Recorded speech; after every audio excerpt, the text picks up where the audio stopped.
Hey, Jester. How's it going, Darkhide? Darkhide. I really do like that name, actually. I'm feeling... It's actually interesting you say that. It's like, I've definitely had a rougher day, but it's like, now that I'm settling, I'm not feeling bad. How's it going, Zeltis? It's felt like a long while since I last saw you, my friend. It's good to see you.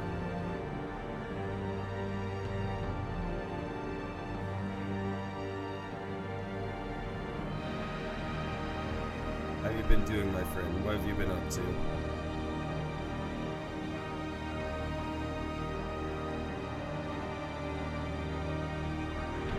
The cat is being a space hog. A space hog? I just imagine like a pig, you know, wearing a space helmet, just flying through space, going. It's a funny image to me. It's not even hilarious. It's just, I just think it's funny. Missed you, but I'm done finals now. Yeet. Nice.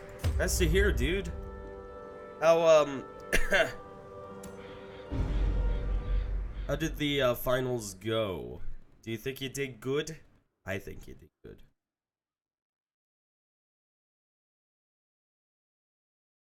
Keeps nuzzling my hand as I'm trying to type. My fucking dog does that. Like, I'll be typing and she'll just go, yeah. And she'll place her muzzle into my hand and I'm like, what the fuck, dude? And she's just like, love me. Just like, Wiggles, I love you. Like, it's like, I love you, like, you know, like 23 of 24 hours. Just let me have this moment. She's like, will know no. the tragic extent of my failings. Rob Zace, a few, good to hear. And Sin, good to see you. How are you doing today? I'm sorry, Sin. I'm gonna try and get into the habit of starting up earlier. But I just finished a D&D game. I was forcefully, I was randomly told, yo, you're going to be doing a D&D game today. And I just went, okay. I was just kind of like, well, this is a thing. I guess I'm doing D&D today. It wasn't really planned. It just sort of happened. But it was a different sort of like, it just sort of happened deal. Like, you know how whenever it's like, it just sort of happened, it's more like, yeah, so, you know,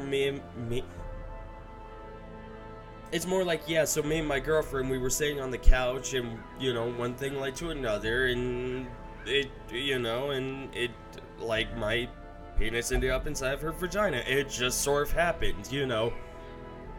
It was kind of like that, but not quite. But it's good to hear that you're doing good, Sin. I'm happy to hear. You only took 0.5 hours? Nice.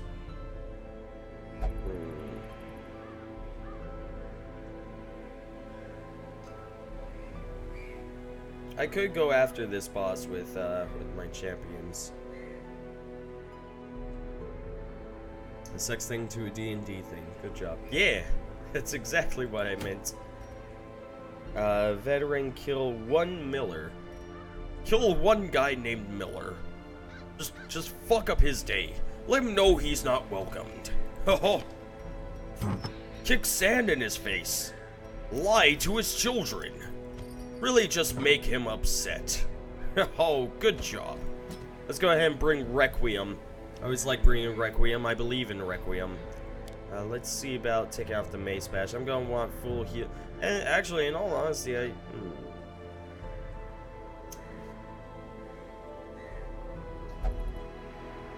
yeah, we'll do backliner. Good lord, man! Good to see you, Archer. You were trying the new DLC before Crimson Court. In all honesty, Archer, I wasn't even like planning on it. The Zov project ended up gifting me the new DLC, and I was like, well, I guess I have this now. I'm thinking about getting Crimson Court now though, because it's like, well, I have one DLC, I might as well grab the other, you know. But I'm waiting on it. I'm procrastinating on it. Looking for a ring for my B-Day is kind of impossible. What sort of ring are you looking for, Jester? Reminds me.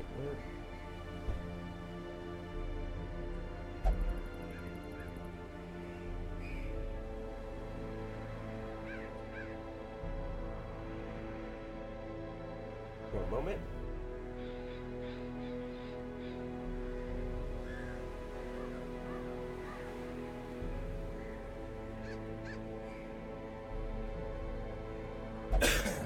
I found it. So, a ring that I've had for a few years now. I've had for about 4 years now. That's it. It is a theater mask ring, you know, or a masquerade mask ring. It's so cool. I love it. I've had it for, goodness gracious, like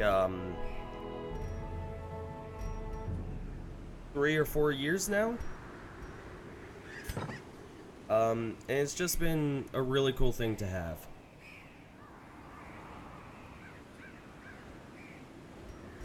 Hold on. I need to check something real quick.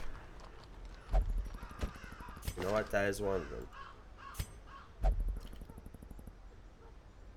I almost forgot. Thank goodness Corvus came in time. There we go. We now have a Corvus on our team. What better laboratory than the Corvus, blood-soaked battlefield? you have zoophobia, a love interest, and quick reflexes. Perfect. What was I saying? Oh yeah, gosh, and I feel so bad. Scrublord, thank you for the 100 bits, man. I appreciate that. I'm getting so caught up on so many different things. I appreciate the 100 bits. It means a lot to me. It means a lot to me, Scrub. Let me see. There's no point in bringing fucking antiquarians with you to the farmstead. There's no point. But we'll bring Snake's Left Eye. Bring Snake's Left Eye, and who else? I don't know. Let's bring Zeltis. Zeltis is fun. Pick to the face. Also has Thrown Dagger. Shadow Fade, which gives a small amount of move bonus. Honestly, I think that's fine. And then Backliner, and you know what? We don't see ourselves using Torch very much. Let's bring Torch with us. Let's bring Torch. We did not use Torch enough.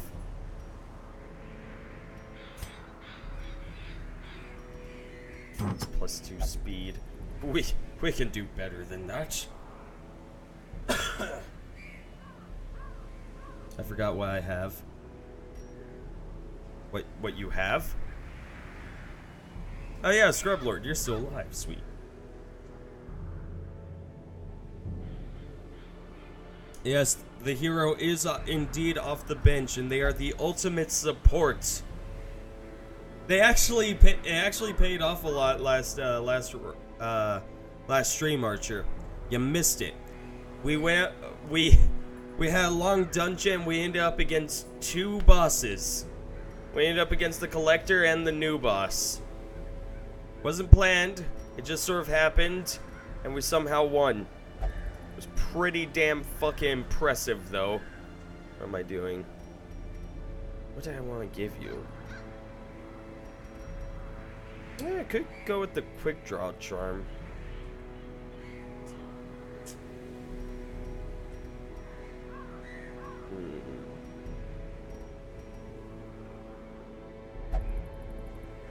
Like, that would be good if I actually did Blight. First they get, hold on. Where's your Poison Dart? It's the Poison Dart, which can hit anyone else, and it debuffs them so that they get... You know what? Sure, hold on. I want to try this out. You... Sure, we'll go ahead and do that. But you... Have that. Have that. Because I think that's a pretty powerful combo. We'll get rid of that. Oh, whoops. For that. There we go.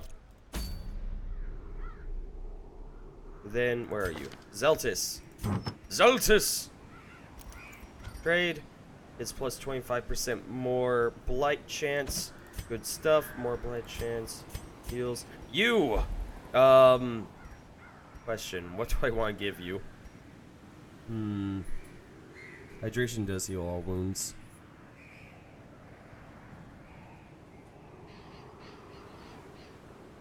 Give you a head real quick.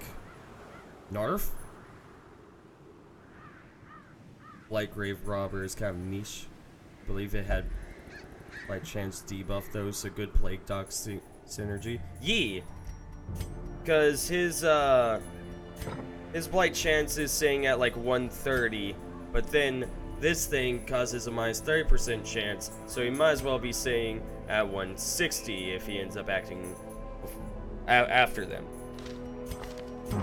Now, thing is, what do I want to do with you? I could go with, yeah, Dismas's head. And I believe I have another one of those books. I need to go find it, though. Uno momento, por favor. One moment.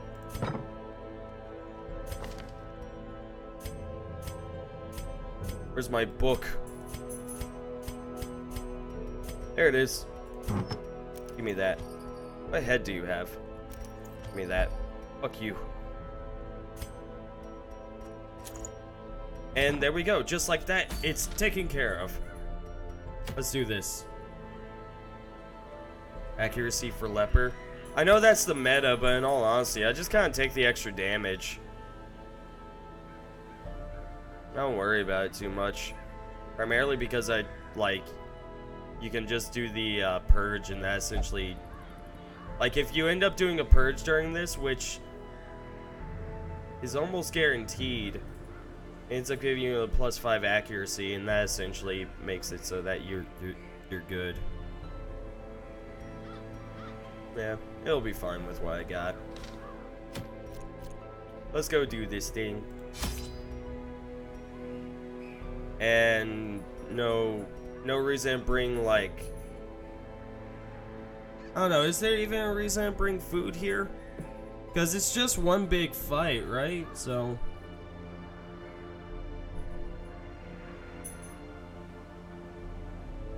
You'll feel the effects level 5 dungeons. That's fair. What are you implementing, Xeltis?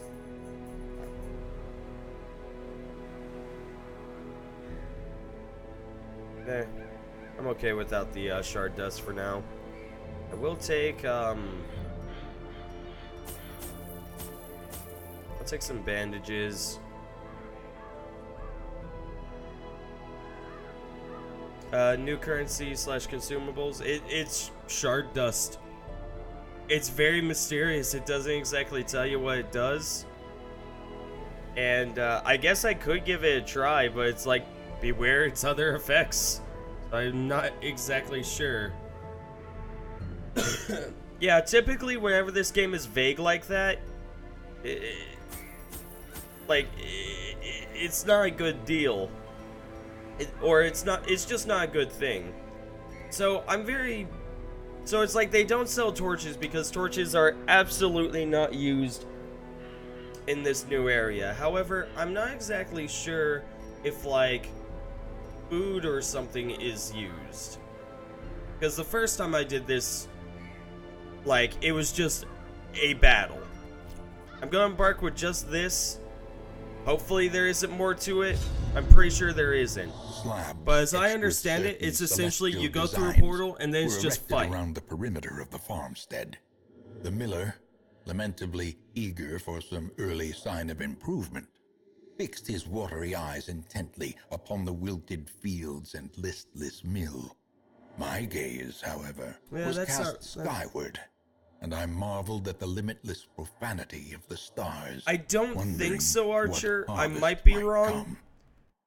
But it's like, when I first did this, you just go through a portal and then it's an endless fight. I'm unsure if that is... Oh, okay. Okay. This one has checkpoints, it looks like.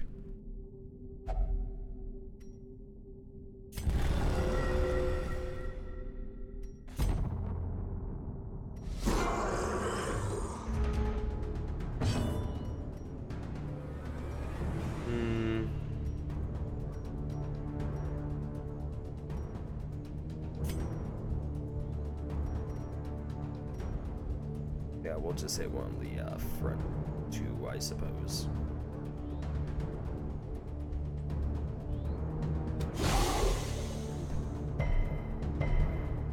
I wonder what small, medium, large means. I like the blue theme too.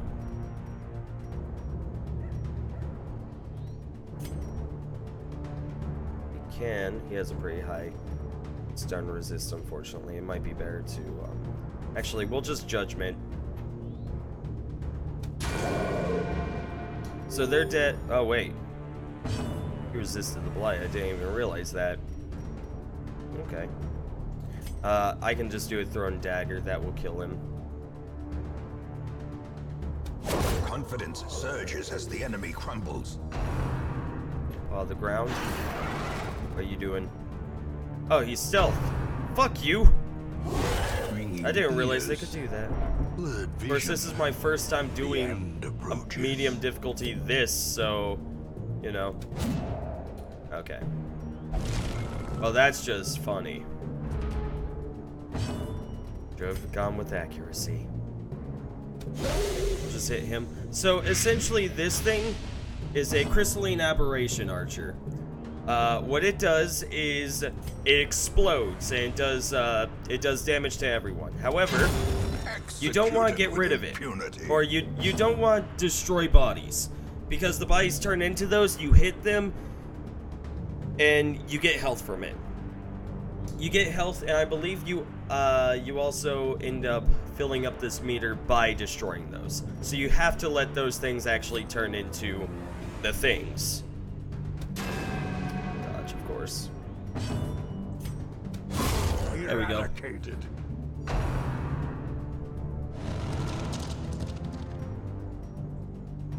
Yep.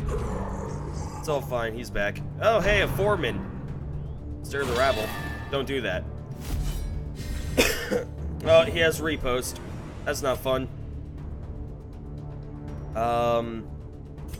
Here, we'll go ahead and just hit both of them because... Reposted 40%, rearing strike. It's those two, that's fine. Ooh, that's a stun though. That's not fun. Many hands. The fuck? Oh. Okay.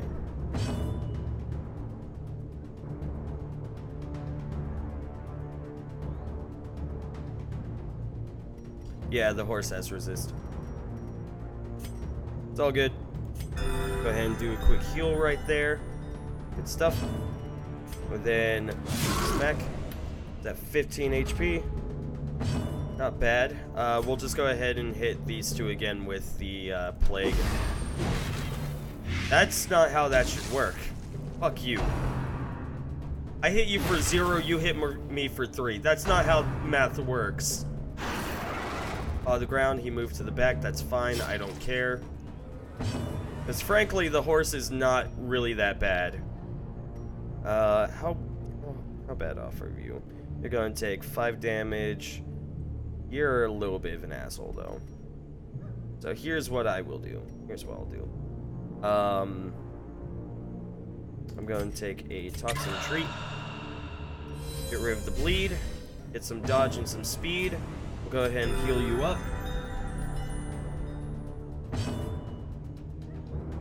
Don't Starve is it's a good game. It is honestly like just a really fun game to play, especially to take up time. I enjoyed it. Multiplayer one is fun. It is. It really is. One of the first games I played, actually, when I first started, when I was a small Jelly Bean streamer, you know, I was a small little babu, was, I played through, or I didn't play through, I played the first Don't Starve. Repost, that's fine. That's what I'm gonna do. I'm gonna do the face. Armor piercing, okay. Okay. I see. Actually, I might just do the poison dart, actually. You know what, sure, let's do that. Let's just fuck him up with a whole bunch of poison, why not? A powerful blow. 14 damage over 5 turns. Okay. Ooh!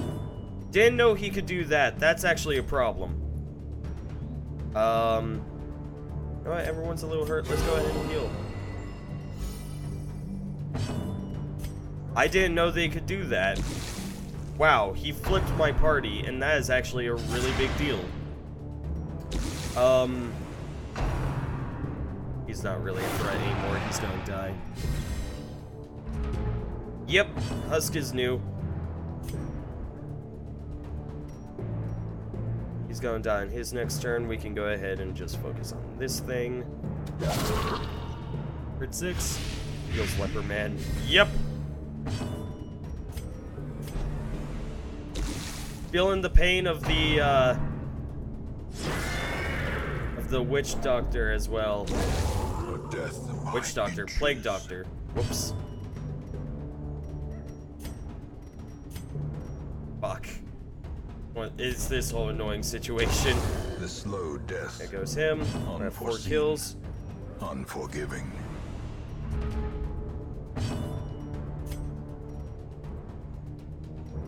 I mean, he's dead. The bigger the beast, the greater the glory. Go ahead and move up again.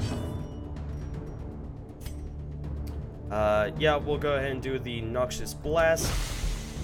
Because it's fine. We've almost fixed the party. Move back.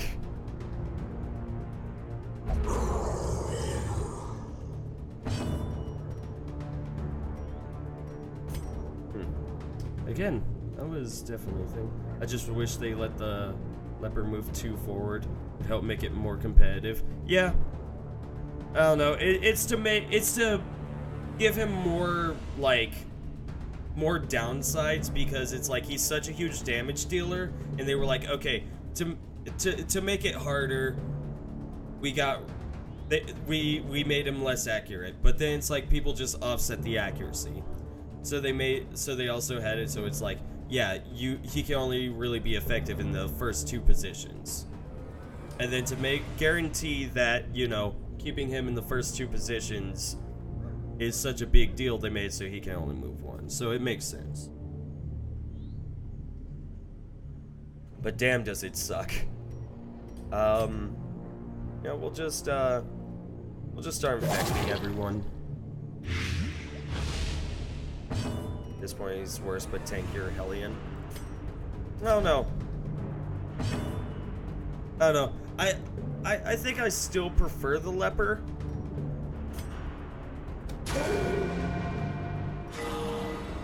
Barely alive. Yeah, I think I still prefer the leper.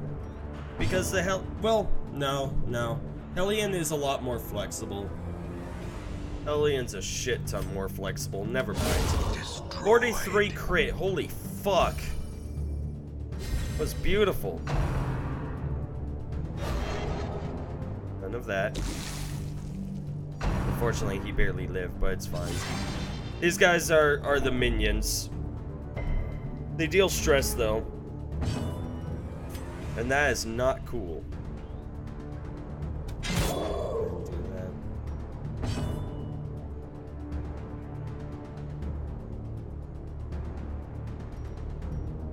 Yeah. Again, I didn't know they had anything that could shift my characters. I just didn't think that was a thing. I hadn't come across it yet, so it's definitely a surprise to me.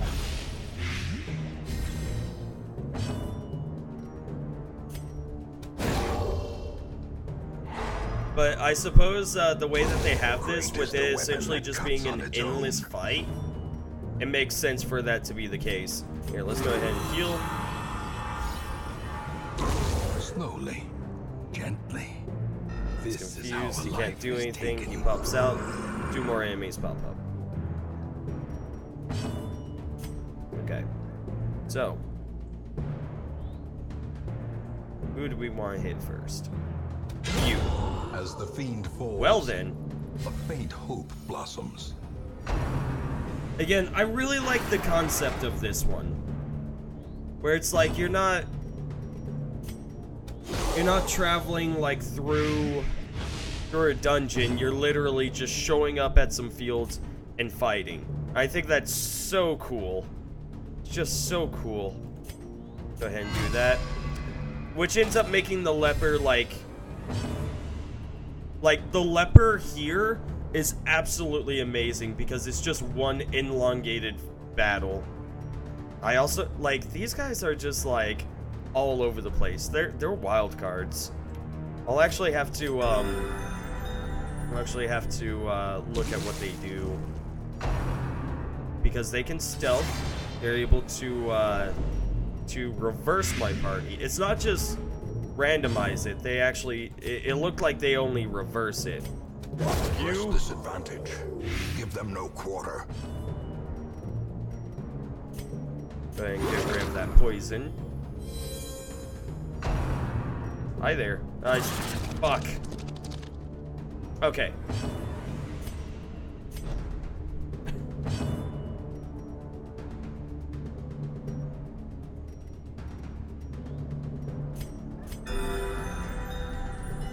They haven't stressed you at all, so a bomb could go ham here. Yeah, you're not wrong.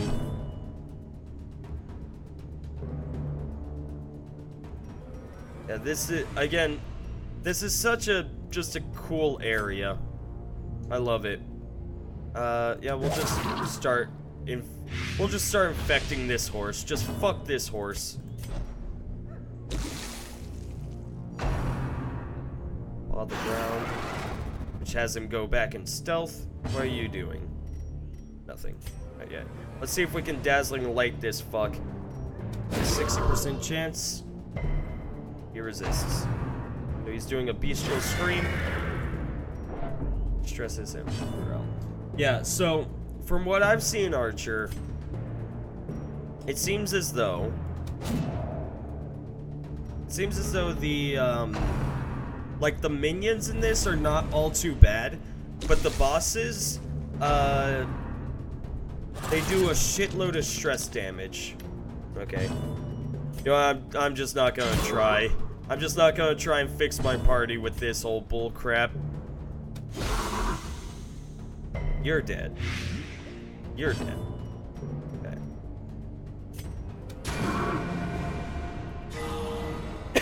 I'm just like, there's... he's such a fuck.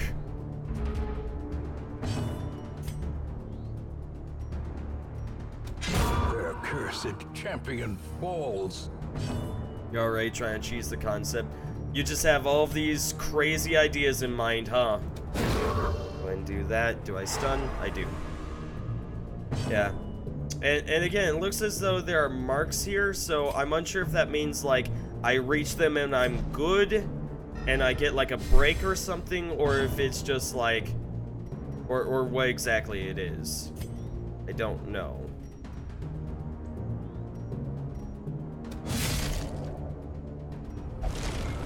Oh, okay. That's fine. Go ahead and just mine these away, I suppose. Yeah, and the whole idea is the stress damage is supposed to come from the crystalline aberrations. Don't do that. Those things also give some stress. Yeah, and they also throw in some sustain bodies, essentially. Again, just a very cool concept for a game that I did not expect to have more. Okay, so that's what... Oh my god! At last, some sheltered corner of reality. Glittering crystalline spill onto the ground. Curious. You. Sometimes greed is good. Beyond measure. Awarded to the brave and the foolhardy alike. Interesting. Yeah, Crypt 43, it happens. Haunting. What? Oh, Arf! Oh, that didn't... That wasn't happy. We're not thinking happy thoughts.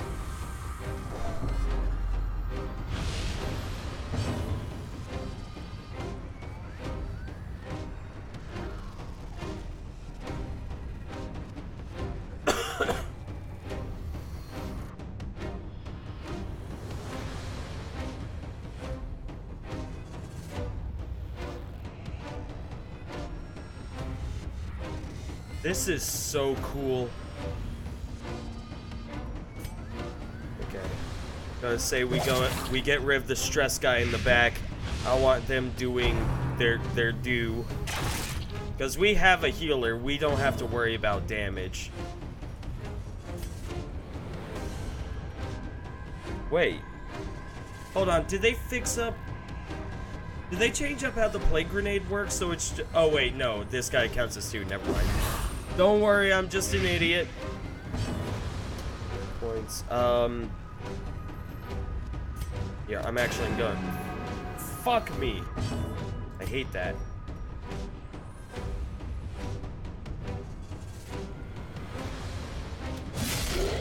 We're just gonna start hitting this guy right off the bat. Don't do that. Jerk. So this is the ruins. So, if I had to guess, what it seems to do is, whenever we hit a checkpoint, we get a quick break to like eat food or whatever, which would give us small amounts of health. And then I guess all of the items we can bring with us are essentially shit that we can use on the items that we hit at these checkpoints, in the potential of getting more loot. That's why I would have to guess. Now it's making me wonder as to if the antiquarian has a much larger part to play with those items. And then it essentially places you in a random dungeon where with a modifier, and it's an endless fight with enemies from that dungeon. This is a 4th level party, yes.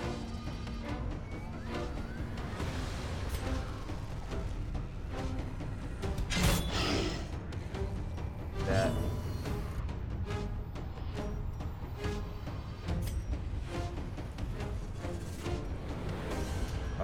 Yeah. Their formation is broken. Maintain the offensive. Miss, beautiful. Then heal up back here. This is so cool. 29 damage. Crit 29. The turning point. Beautiful. Buff a plus 10 accuracy. Let's destroy that. Hit health.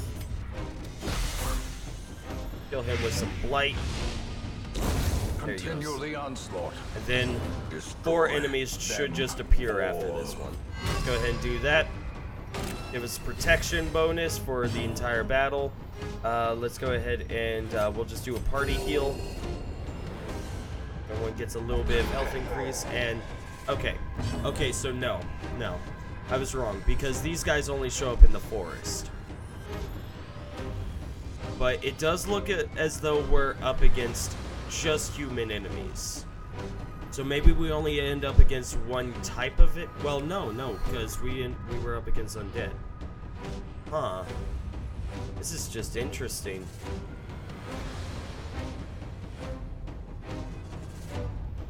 It could still... I am so excited to learn more about this. We're just gonna infect this guy. Just make sure he knows what the Black Plague is like.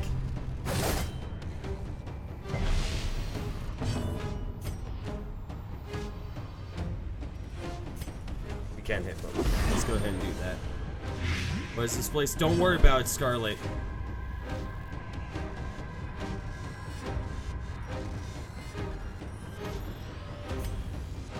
Yeah, again, I'm trying to figure out exactly how these things work, and it appears to be...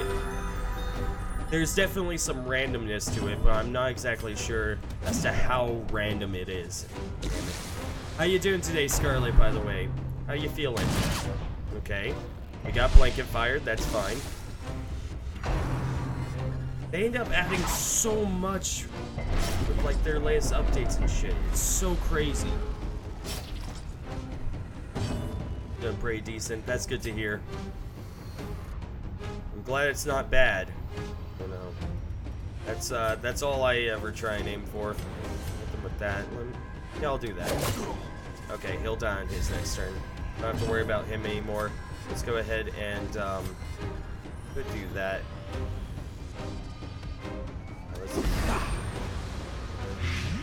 Yeah, there we go. Don't have to worry about those two. We'll go ahead and do a party heal, actually. Yeah, these guys are from Veiled. So I'm not exactly sure. Ah, he's whipping us again. Not again, mommy. We're bleeding.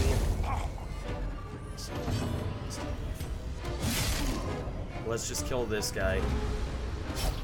Stress is something I can't heal right now, not with this party, so I actually should be a lot more careful about stress dealers.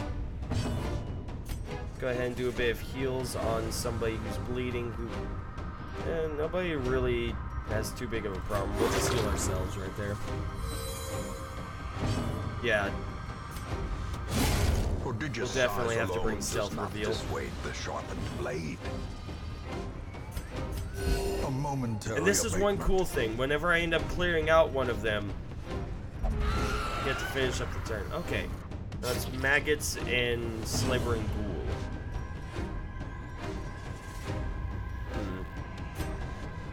I don't know exactly how this is working. Another abomination. Let's just get rid of these maggots right off the bat. I'm gonna do that. Jerk. This place is scary. Nah, Scarlet, it's fine. It's fine. It's fine. Just start fucking up the slaver ghoul. Grave nibble, fine. This is so magnificent. I'm obsessed. Get rid of that thing. Honestly, I should have just waited, because its turn had already gone by. I should have just killed it with the Gravekeeper. There's a chance of a stun. Let's try it.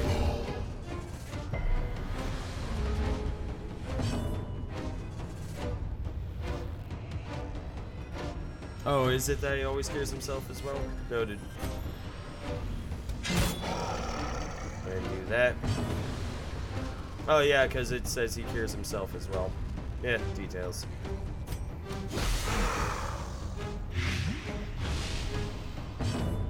Yeah, definitely go to bed, Sin. Thank you for stopping by, I appreciate it. You take care of yourself, okay? Have a wonderful night and pleasant dreams to you, Sin. Okay. That was a skull.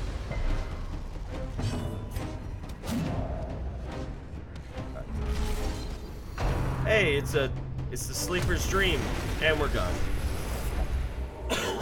Curiosities, begging for examination. Okay. And what's this?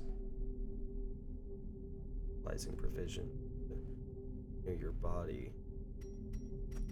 Oh. Body is refreshed. I see. So interesting. These things. Wait. I don't know. Anchored on solid ground once more.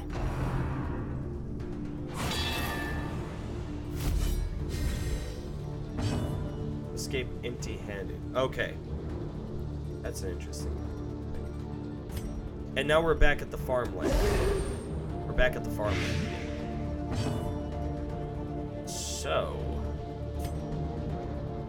I don't know.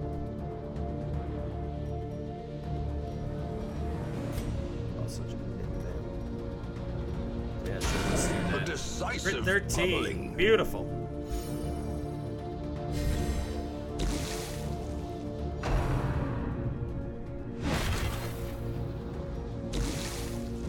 I didn't notice that archer. It's a really cool deal though. Again, this this DLC in general is just really nicely made. Yeah, well, he does 40% damage. I better just hit this guy. Obliterated. There we go. And then what we'll do, we'll hit that one. Then next time on his turn, he'll just die, so I don't have to worry about him. So the seeds, that's stress. Yeah, they're definitely hitting me with a lot of stress. That thing ends up becoming a thing. We'll go ahead and just destroy it. A singular strike. It doesn't give stress, it only heals. Yeah.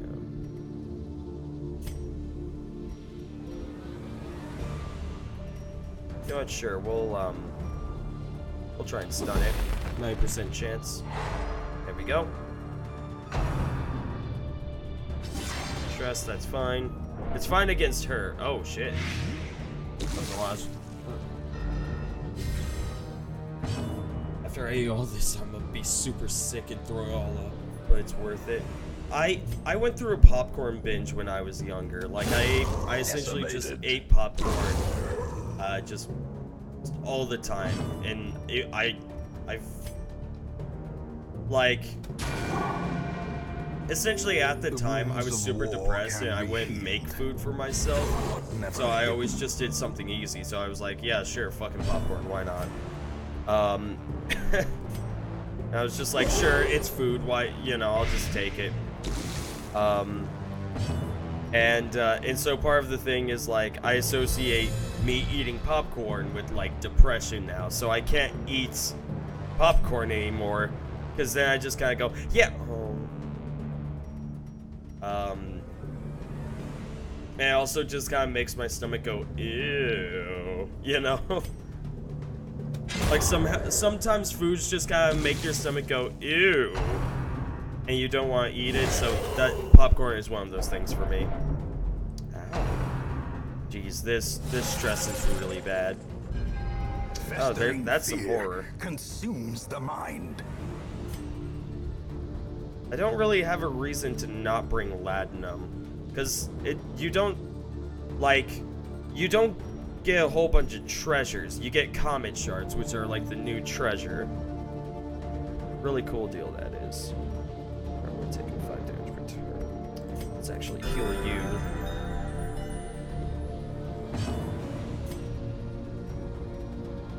And yeah, let's go ahead and purge that.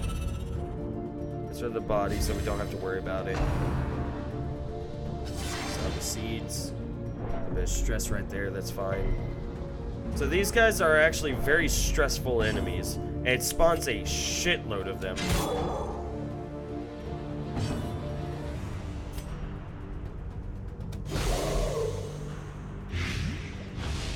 Awesome, perfect amount. He dies, his turn, then his turn. Oh, okay. Let's hit you. That way he'll die on his turn.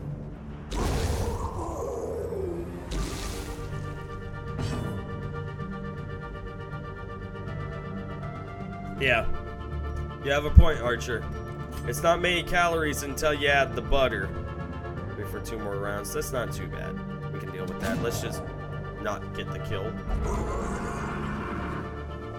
Oh, this is a deal.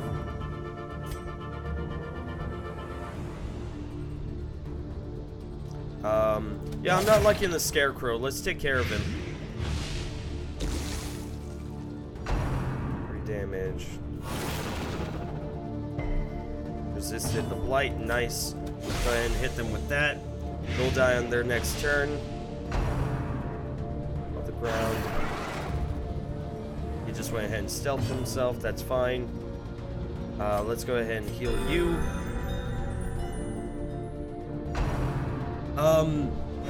This new resource is... It seems to act as an heirloom, Archer. And you are able to use it to build new buildings. However, apparently with the new buildings, it's not just these crystals, it has to be like a dust or something. I'm not exactly sure how to turn it into this dust yet.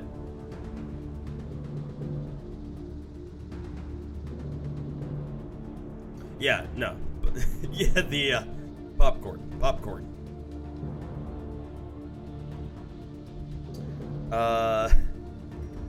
Yeah, I'll just kill him. Annihilated. Beautiful. Turns into a crystalline aberration. Go ahead and do that.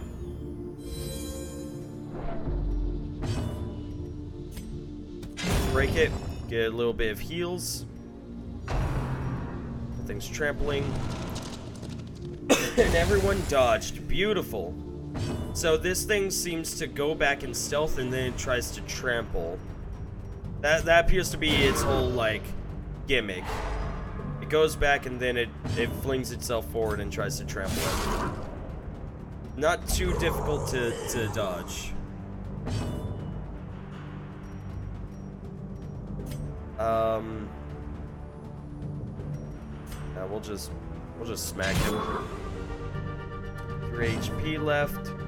And with that, I'll actually stun the 2 in the back. So none of them get turns, cause fuck them. What I'm going to do is I'm going to do the withstand now rather than later. I'll hit this thing.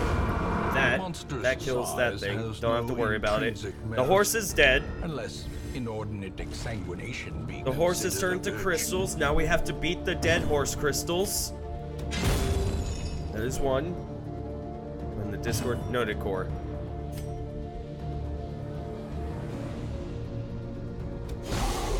And hit that one.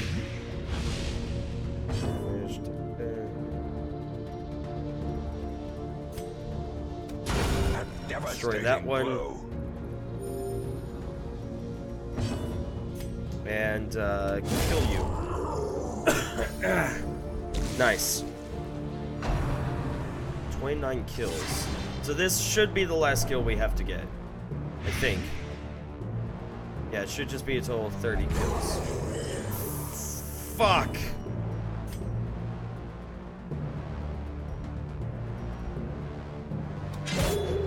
Let's do that. That thing's going to die.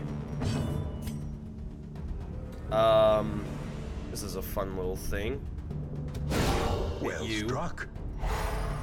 Still don't know. It's freaking me out.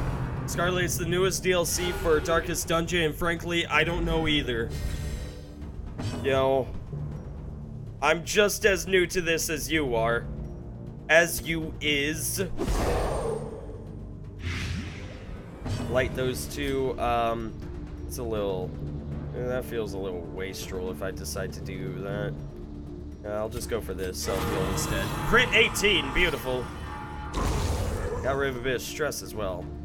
So full heal and got rid of stress. I think it's very well worth it. And they keep sowing the seeds. Yep. And you're getting resolved. Courageous! Beautiful! A moment of Beautiful. valor shines brightest against a backdrop of despair. Hydration Bot is a champion. He's a champion!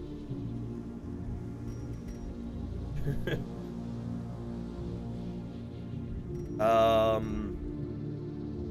mean, yeah. So he'll just die on his next turn. Ooh. Fear not the black. Nice. We essentially have somebody that's just reducing stress now. That's wonderful. That's absolutely wonderful.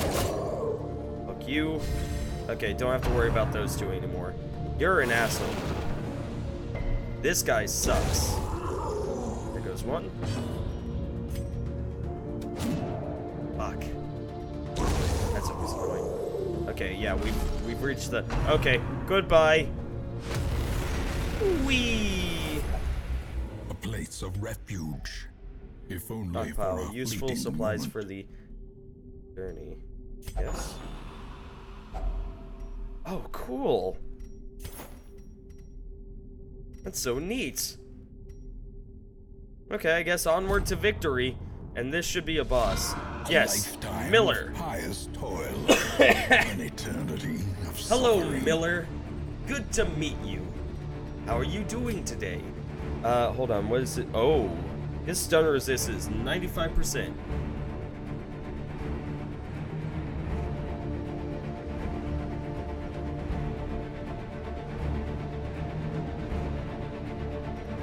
Okay. I mean, I could try for the stun. I think a heal is going to be a better choice, though. This thing's so cool. Let's go ahead and start getting that blight off on him. That's how we're going to kill this fool. We're just going to blight the fuck out of him. Hey, it's Jermaine!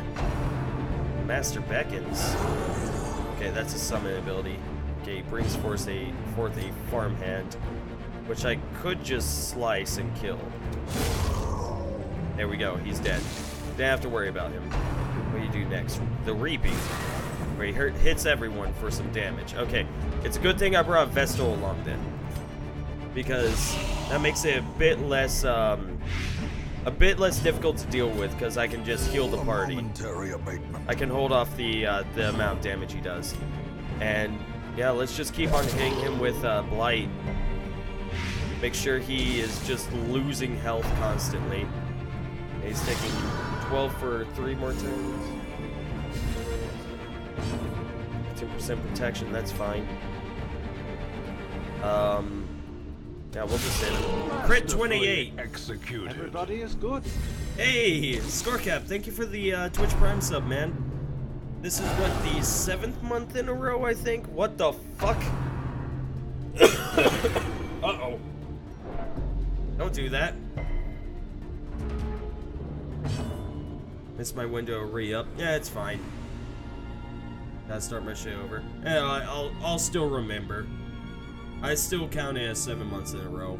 For a good, you know, like 2 weeks I didn't stream, so I think it's fair.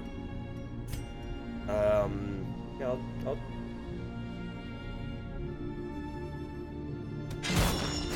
Damn it. Really? That happened? Oh. Ah, damn it. It's a scarecrow. Hey, Beauty Pie. How's it going? The abyss returns even the boldest gaze.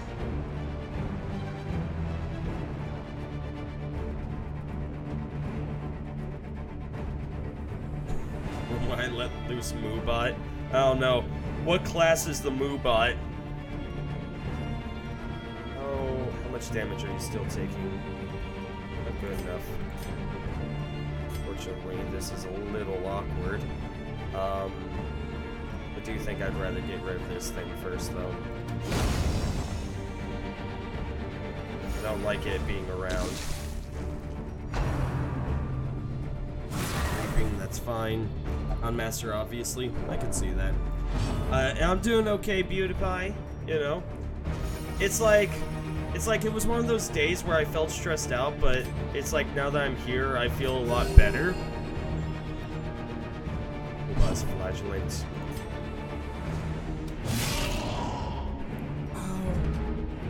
Ooh, okay. Pop my neck, I feel okay now. That beautiful. Damage for 6 turns. Let's just go ahead and do the... Don't crit the person at full health. Yeah.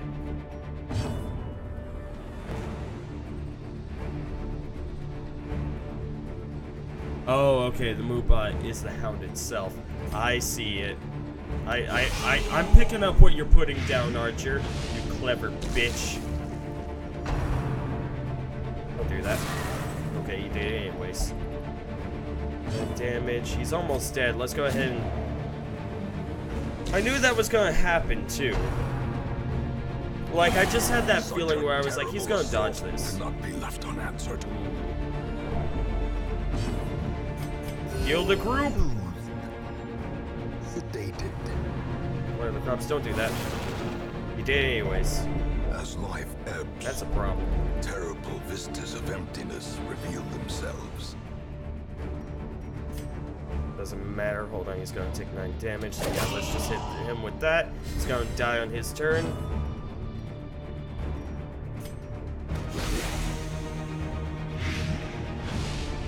Not worried about him. He's dead.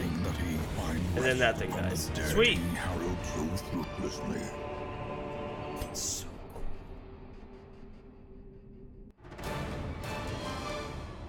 Okay. We got 30 of these. So, okay, and their comet show. Oh, and we get one. Wait. Okay. Okay, yeah, so we got 15 plus that 30. Seems to just give us a total, I think. And I like how it gathers up the dead. We got 2 champions now. Nervous, okay. Zeltis has a tapeworm. And a Twilight Dreamer. Hey, Archer, remember when you were saying I need to bring somebody who can counter stealth? Well, I got him now. Ignore stealth. Have a good night, Scorecab. You take care.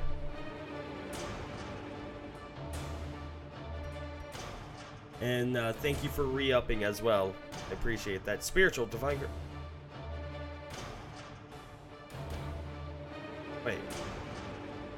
Wait, what? Divine Grace plus 25% healing received. Divine Comfort plus 25. I don't understand that. Oh, like... Whoa, wait. This is class specific, huh? Because only the Vestal gets Divine Grace and Divine Comforts. Whoa. So yeah, self-heal. Wow. That might actually be something that would be worth, like, locking in. Clutch Hitter, plus 6% crit if HP below 50%. Replace Skilled Gambler, I'm fine with that. That might, yeah, that might actually be worth locking in. The plume and the pistol.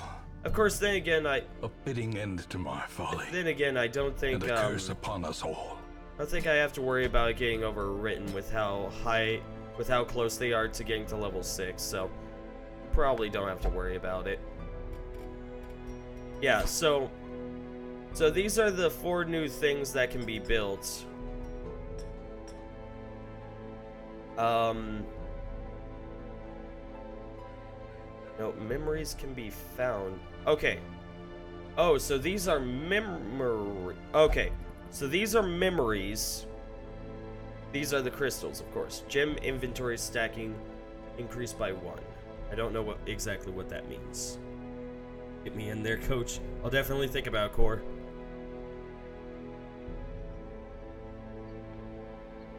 It is very exciting, Archer. That's new. Can't wait to see what else it does. Holy water increased buffs. Oh. And Latinum adds a stress resist buff.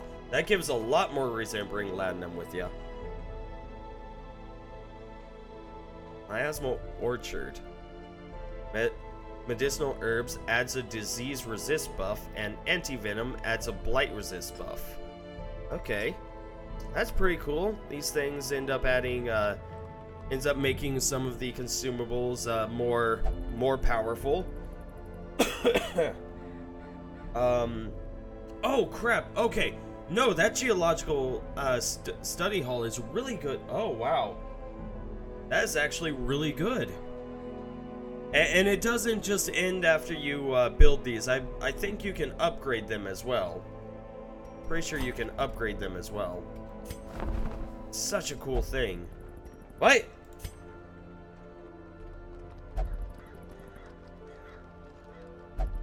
Earth? What? Mercenary. What?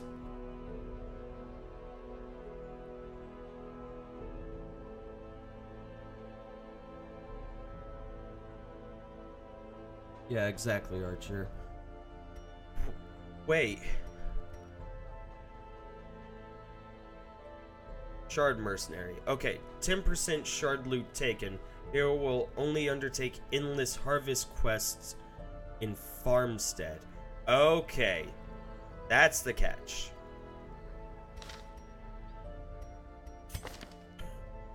Yeah, so these guys will only do the Farmstead.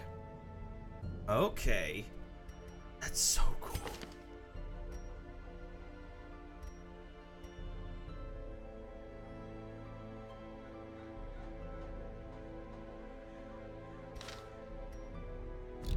I don't know what to say. Like, imagine. No, you definitely can't, Archer. Or if you can, it's super expensive. Or those guys, they are shard mercenaries. Scarlet. Apparently level 6 characters that will only ever do the Farmstead missions. Again, that's just so cool. Max pool. Yep. Yep, yeah, they're completely maxed out characters.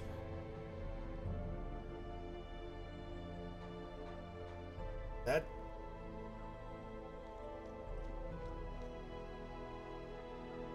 the new classes they have introduced, the max pool size has been too small. E.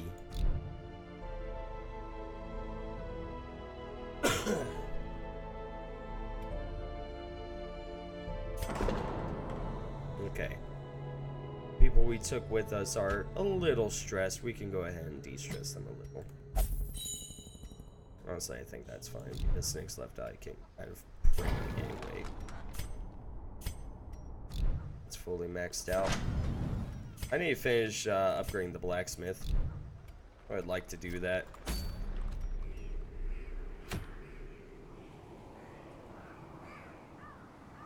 Endless? Endless?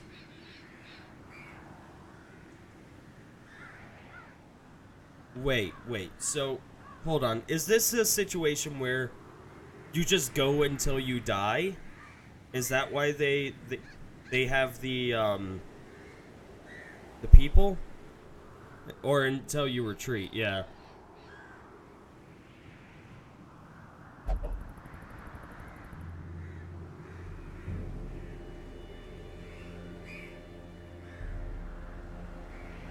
I see, Archer. Again, I'll have to look into actually getting Crimson Court.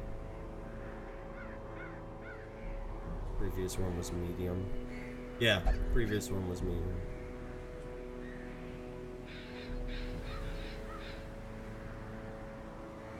I don't know. Again, that's just really cool. Oh, yes. So, essentially what they have added, Archer, is a boss that goes into that is randomly put into one of the dungeons, and it is guaranteed that you can come across it. So essentially they've added a boss battle in every dungeon, much like the Collector. You know, this thing is, I don't remember what it was called. It was like the Roamer or something, or like, you know, the Shoggoth thing. You know, that sort of deal. And during the last stream, we actually ended up coming across this thing and the Collector in one go. Luckily, it was all beginner level people, so it was actually fairly manageable. It's a really cool deal, I think, though. Get some deeds, though. I would like to get some deeds.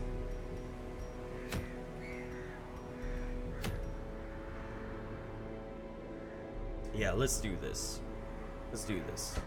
Let's bring rye bread with us. I'm thinking sign. Actually, hold on. I'm making sure. I think I've... Hold on. I think I've done... Yeah, I've done both of the beginner bosses for the Cove. Yeah, so it's only level 3 and up bosses I have to take care of.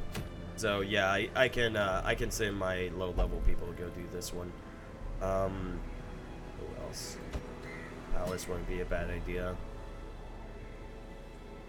And Corvus is where I'm getting in there, so I fit. Well, I can't bring Rye if I end up bringing Core, but I'm willing to do that. That's fine by me. And we'll bring Beauty of Shadows with us. The Inquisition, as it's called. But is it the Spanish Inquisition? I was actually thinking Gold Joker at first, but I think this, I mean, this is the Inquisition. I like it. Let me take a look.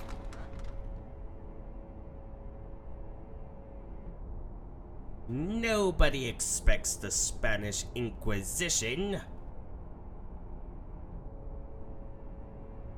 Bullet spills into other dungeons and starts to replace the enemies or more until you do one of the Crimson Court quests. The Crimson Court is a big extension to the time it takes to reach endgame. I see. But if you are looking to spice things up, Crimson Court will do. Again, I'll have to look into it. Let me... Okay, so you're fully leveled. Palace, Bobalis. Go ahead and upgrade those things. And honestly, at first level, I don't worry about these ones yet. Guild ones are fairly well worth it, though. Corvus.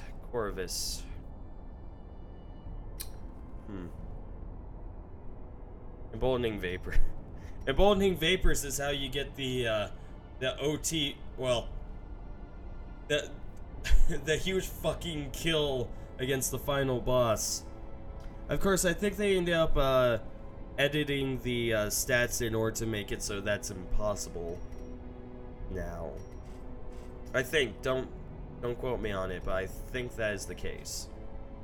Actually, Corey, you pretty much have everything that I'd like for my people to have. Let's take Smite. I'm gonna upgrade Zealous Accusation, methinks.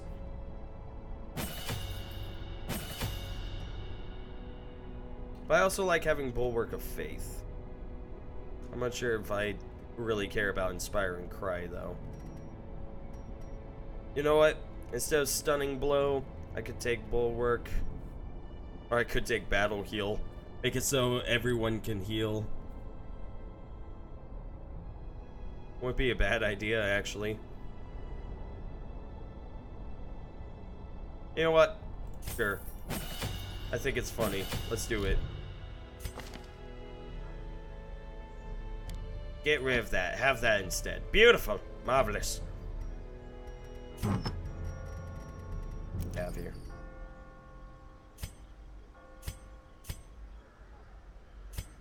Okay. So who was my healer on last one? Requiem was. And take those off. Palace. There you go. Beauty, I don't know. I don't know at all. It's sign. You're taking minus 20% stress, so here's Barristan's head. Since those two cancel out, why not?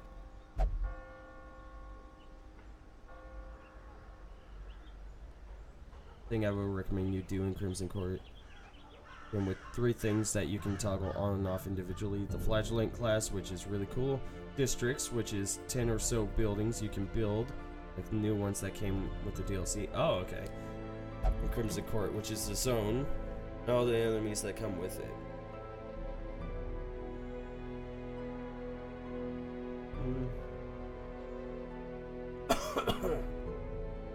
Yeah. I'll probably just activate all of them, Archer. You know, I don't mind the game getting shaken up. It's not really a bad thing. I mean, I think it's kind of fun. Now, what else to take? I guess the Necromancer's Collar would be fairly useful, wouldn't it? As this is the ruins, we would be up against Unholy. Sure, we can go ahead and take it with us. And then I don't know what else to take.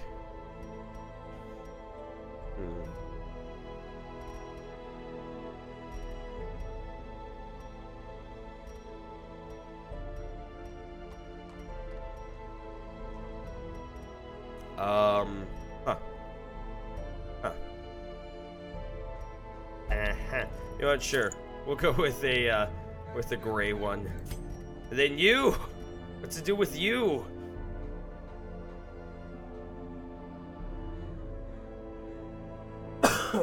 I'd be running a very different Plague Doctor if I went with the Bloody Herb. Granted, it's not a bad idea. It's just not what I plan to do. That's just a shit ton of disease resist. Huh.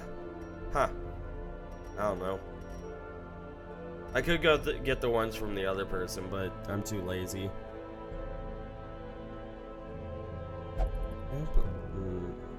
Yeah.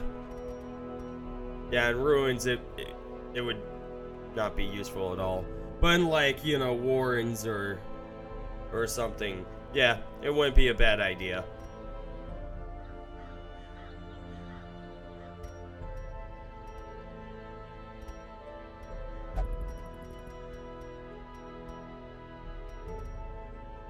I don't know, you know what, sure, there you go. Have fun. I don't know. It doesn't matter. It's level 1. You know what, that's fine. That's fine. Corvus, go in there, have fun. Have fun with it. We're the Inquisition, it's a long fucking journey.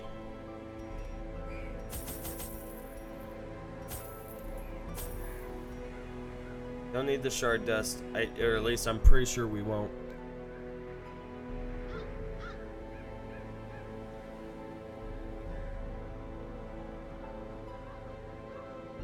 Hold on, I'm trying to remember how weird is spelled because you're weird. The way you spell weird looks weird to me, Archer. I'm unsure if it's because it's wrong or if because I'm having one of those moments where a word just looks wrong, but it's actually right. Like, I had that moment with you the other day, you know, with YOU. I was like, it's YOU, right? Okay, yeah, that's the correct one. Yeah, WEIR. Yeah, okay. Okay. I was having a problem. Listen, I'm having issues lately. Honestly, that should be fine. Of course, there is. This should be more than enough food. But at the same time, there's also a boss here. Like, is a guaranteed boss in this area. We'll bring 6 keys with us. Yeah, we'll just bring 4 anti-venom. Actually, no, because... yeah, we shouldn't even be up against anything that has blight here. I don't believe so, anyways. Bleed is still a possibility, and we'll bring medicinal herbs as... yeah, medicinal herbs as well. 6. Or 6. 4 bandages should be enough. Corvus, you've made a terrible mistake. You should have eaten all of that popcorn. Maybe try and feed it to a character, see what they do. I definitely will. It won't be during this one, Archer, because I am going up against the boss, and I don't know if it's going to be like a long-term effect or something. Like, it could very well be like it adds a quirk or something. We don't know. Now, foreign. That would be pretty cool, though. Explored 90% of the rooms, and you had to give me this bullshit. Fuck. Okay. Let's go this way.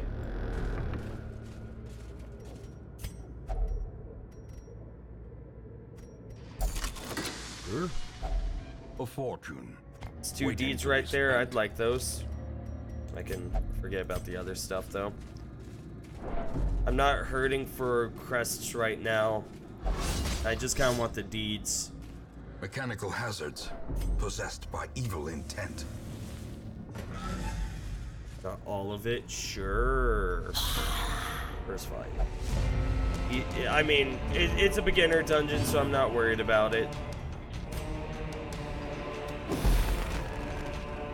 Stun them, don't let them get a turn, and should be able to kill these guys.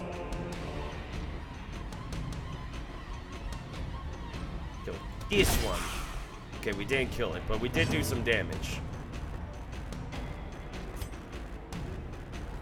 To heal or not to heal? That is the question.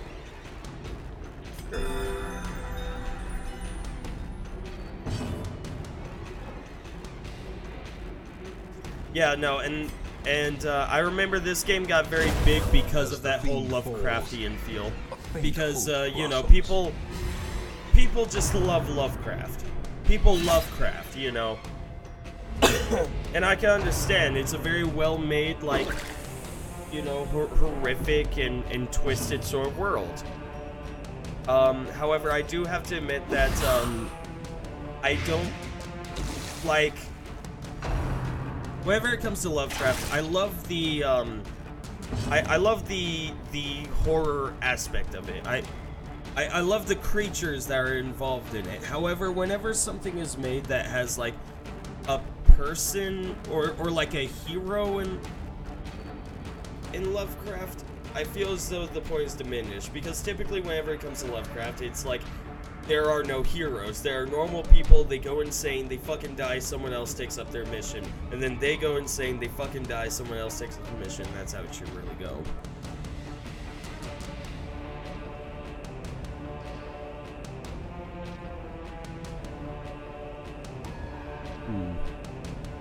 I believe if the audio announcer for this game actually had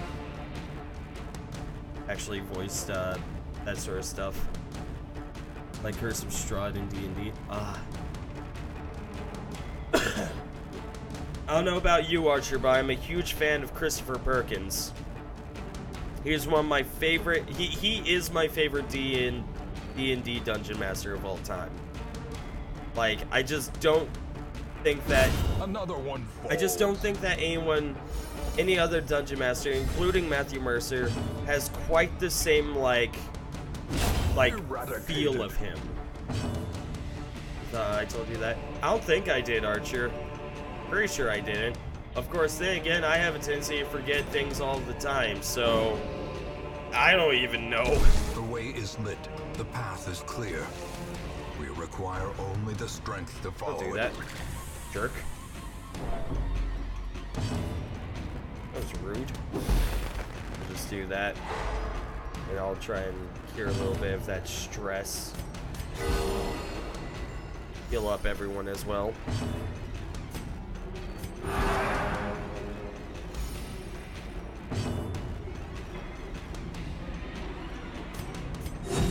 Soothed. Sedated. Hey, buddy.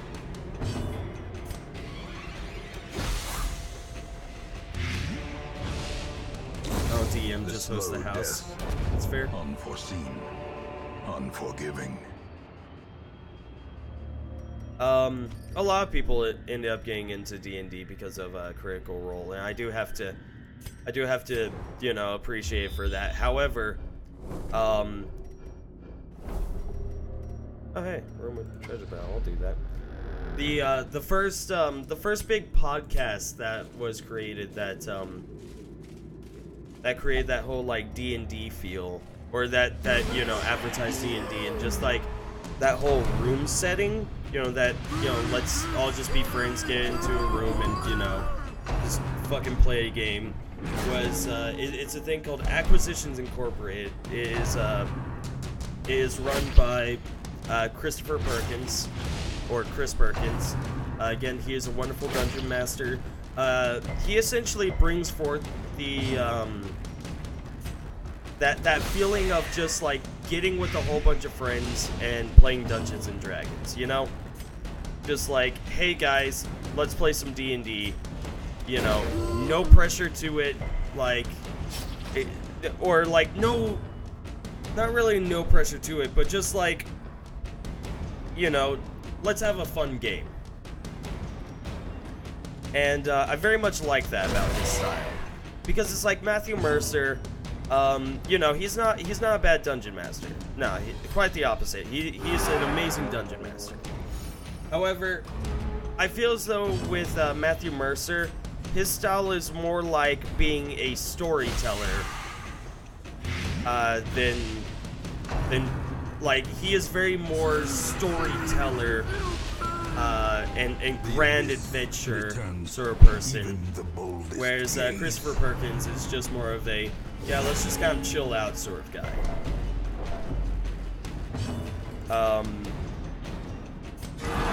I think that's just kind of the reason why I enjoy Christopher Perkins' style a bit more. They still making more? Acquisitions Incorporated, yes, they are still making them. They are... one of the original members did end up having a falling out, and he is no longer in the group, unfortunately. But, you know, is what it is. Let's do a Stunning Blow. I don't want him doing a thing.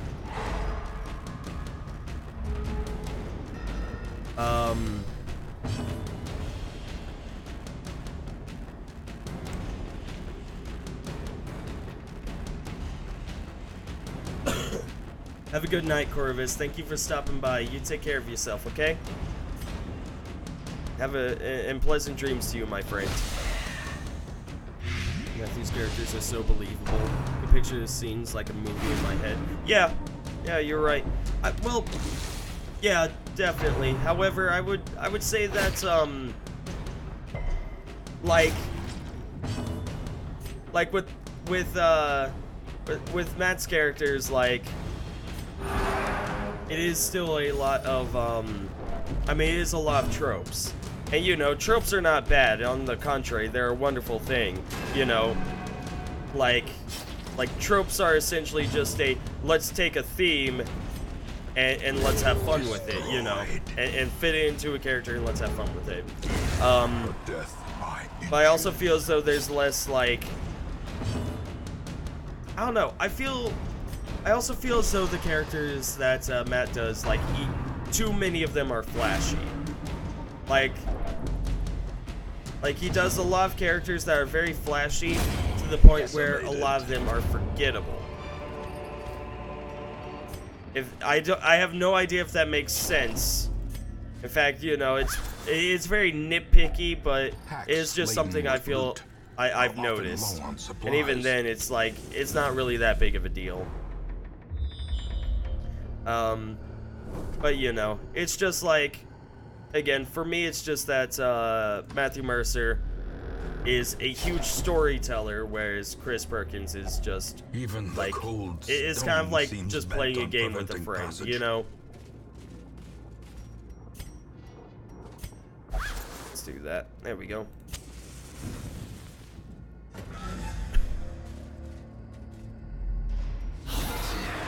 I have to kill me, please do. No promises, Core. I will say with the new season of Critical Role, I've definitely not been as... My God, already at night. Jesus. I've definitely not been as into it. I don't think it's bad. I don't think the characters are bad. But I'm just not as into it. Haven't really watched it that much. That's fair. But it's just like, I'm not exactly sure what it is. But it's like with the new season, I tried watching it. I made through maybe 4 or 5 live episodes, and I was kind of like, I think I'm good. I'm not exactly sure why. No, I just kind of went, I think I'm good.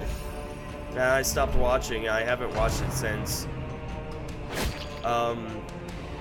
I'm not exactly sure, like, what it is that turned me off about it, but just something about it, I was like, I don't really feel like watching it. Maybe it's just because, like, you know, they finished their adventure or something, and I was like, okay, I feel as though, you know, that should be the end. Maybe it's that, maybe I just don't feel as though the new characters are as, like, engaging as the previous ones. Like, maybe it's just that, like, not, a lot of the old characters were all like, we are grandeur people who have fallen from grace, you know, and these new characters are the opposite. Maybe that's it, you know. A lot of the new characters are like common folk who are like rising to power, whereas the previous group was like people who have fallen from grace. Maybe that's my problem with it, but again, I don't know. I just know that I'm not as big of a fan. This isn't... Their formation is broken. Maintain the offensive. Do that.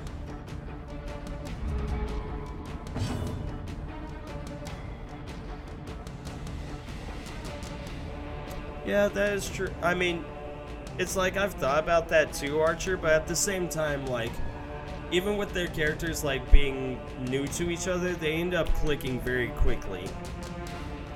So I don't know what exactly it is. Because they definitely don't feel as though they're, like, fleshing out too much.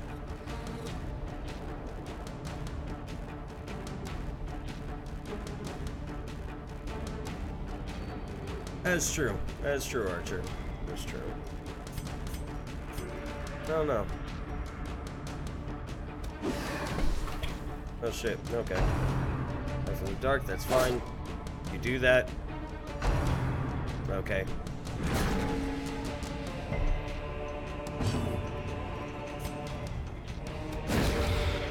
That. Only time will... Oh, really? Or me actually watching it at this point? Yeah.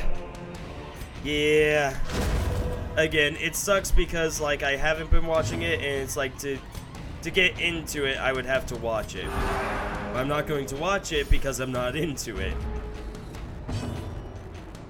Of course, then again, what I think the real problem is just that I haven't been as into D&D as much. Also, ahoy, Captain. Good to see you, man. How you feeling today? Yeah, I think that's really the problem, where the problem's at. Just, I'm not as into D&D as I used to. And the reason for that is because I end up hanging out with too many people who enjoy D&D. Like... How do I put this? Like, essentially, I don't enjoy conversations where people have nothing to talk about besides their D&D adventures. And it's like anyone should know, it is not really fun to listen to someone else's D&D adventures. It isn't. Because it's like, I wasn't there. You know, I wasn't there. I don't know your party. I don't care about your party. I care about my party. I care about my experiences. I don't give a fuck about your character's experiences. I care about my own. And in D&D, you know, it's like slaying a dragon is a lot more common. Like the difference between talking about D&D and talking about real life is like, if you stopped a robbery in real life, that is a fucking achievement. That is a grand adventure. Stopping a robbery in D&D, just typical everyday work. How have I missed this thing like 3 times?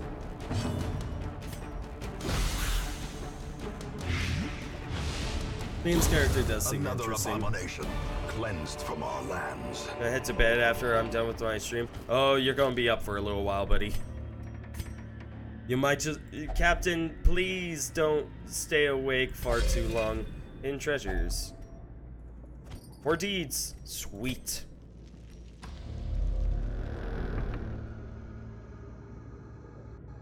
Excited to try some new classes. That's fair. That's very fair. Whoops. Oh, God. I should not have read that with you. It was a... Shame on me for reading that with you. Uh-oh. Spite. Okay, thank goodness.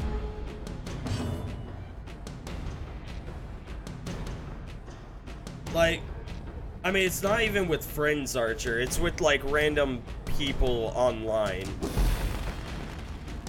And it's like... And yeah, I guess it's not really me being worn out on D&D. But it's definitely me not wanting to associate with it as much as I used to. With impunity.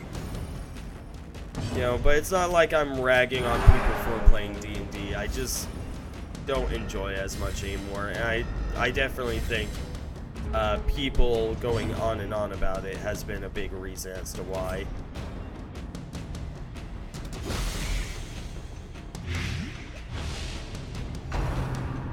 Don't do that, jerk. Yeah.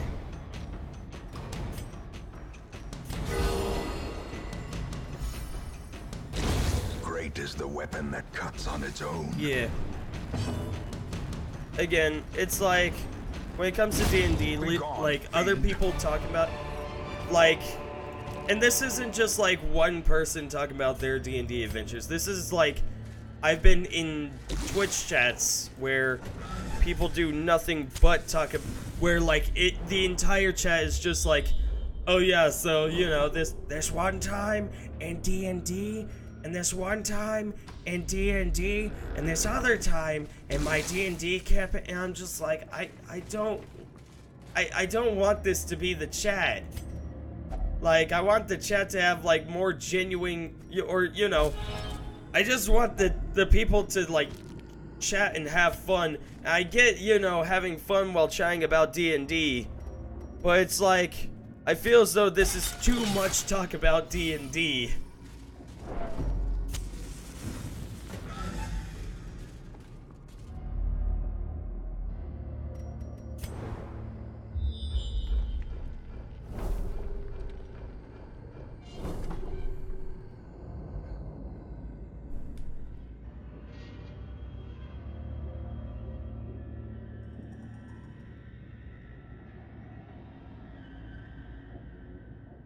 Yeah, exactly.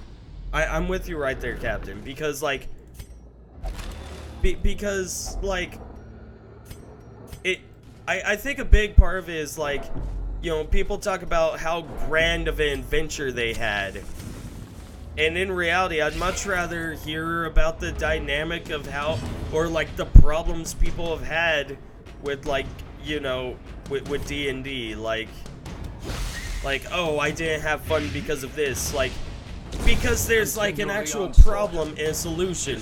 Whereas with just talking about your D&D adventures, it's like, we already know there's a solution. It's very rare for them to actually be like, yeah, you know, like, we fucked up. I love it whenever somebody talks about their character dying, because then there's like emotional response. It's the person being sad. That's fun. That's fun to hear.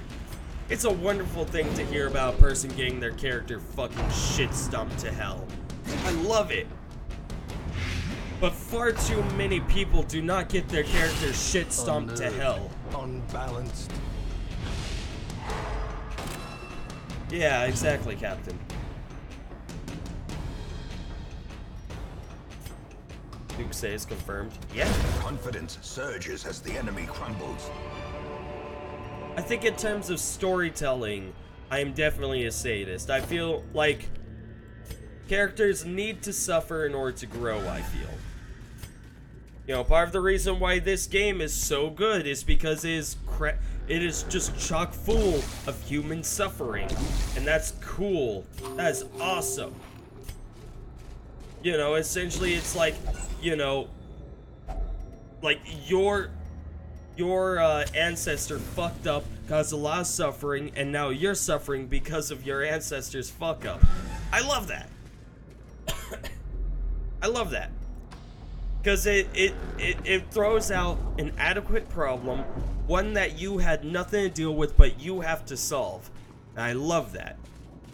And not enough D&D really has that. Too much D&D that, like, too many Dungeon Masters are very, like, black and white, you know. And this was a problem that I had in Dungeons and Dragons, because in the Dungeon Master's Guide, it even says, like, you know, in the world of D&D, things are very black and white. I was like, no, fuck that. Things don't have to be black and white. You're a fucking lying shit fuck of a book. And then my parents came in and they were like, why are you talking to your book? And I was like, shut up, ma'am.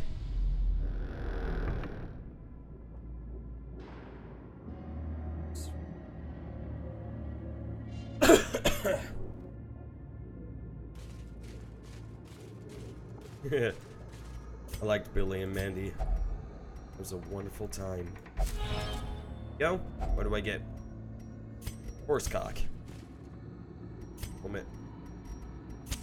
The light, the promise of safety. Oh.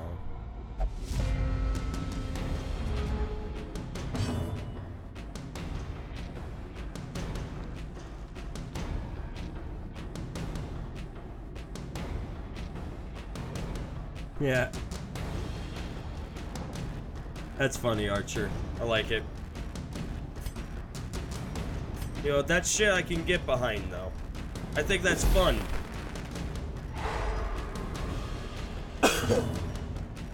You know, like, you definitely know when you're dealing with somebody who is experienced with D&D versus someone that's new. Because people that are new are very excited about, you know, their next adventure, and they're like, yeah, you know, we got into a real scrape, but we managed to get out of it. Versus old people where it's like, yeah, we got into a scrape, my character died, I rolled up a new one, we came across my old character, I looted his fucking body, he took his head and kept it as a trophy. It's like, see, that guy's been through fucking adventures. I don't think you see that enough anymore.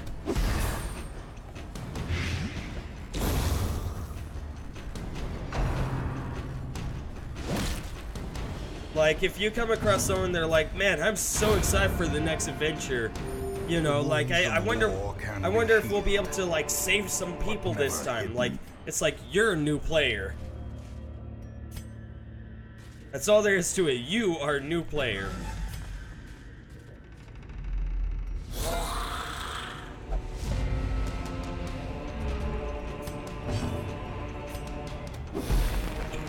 Fuck those guys. Yeah. But I also feel as though a huge problem in terms of D&D is also just the fact that not enough people are really, like, good at storytelling. It's like that people are able to put out a conflict, and they are able to, and you know, they allow their people to create a solution, but I feel as though the real problem ends up coming in with just like, how do I put this? The real problem just kind of comes in with them actually like actually creating characters. Like, characters is definitely a hard thing for Dungeon Masters. Hell, I have a huge problem with it. You know, like, especially since I don't create memorable characters. I create characters that get you from point A to point B. That's what I try and do. I just go, here's a character, his entire purpose is to get you over those hills and to the cave. He's supposed to guide you that way. And that's it. You know. I'm not going to put in more efforts to make this character memorable. I'm not going to go into detail about, you know, this character's son and, you know, like how he lost him in the war or something, because frankly that's not something that happens, you know. And also most people that play D&D, they don't give a fuck about your characters. They like show up and they're like, what's the sitch, blacksmith? And he's like, you know, my wife was taken by bandits. And they're like, cool, where are these guys? And he's like, and you can't just be like, I don't fucking know, because like, you can't just be like, I don't fucking know, which is actually a very legitimate thing to say as the blacksmith. The blacksmith doesn't fucking know. His wife was taken. He went to the guards, asked them to go get his wife. They said no. And so he went, fuck it, I guess I'm stuck here. So it's a legitimate thing to just be like, I don't fucking know. But if you say that, very few people actually take their characters and say, okay, we gotta go on an investigation or find this. That doesn't happen. It just doesn't happen. People go, oh, he doesn't fucking know. Well, shit. Well, let's look around. You know what? We'll place his quest on the back burner. If we come across his wife, you know, we'll go by and save her. But like, let's see what else we can do around the town. I had one thing where it's like I did that. They ended up going to the tavern, completely forgot about the blacksmith's wife, got drunk, and then I was like, fuck it, you know, the blacksmith's wife ends up showing up dead on a horse the next day, and they were like, oh man, we could have saved her. I was like, yeah, if you guys had just gone off and decided to help her, but no, you decided to drink at the tavern. So, you know, you can't do that. You know, the blacksmith is supposed to magically know where the person's wife is. You know, which is not a very real thing in life, you know. If somebody has their wife kidnapped, they probably don't know who did it and where they're at now. Probably.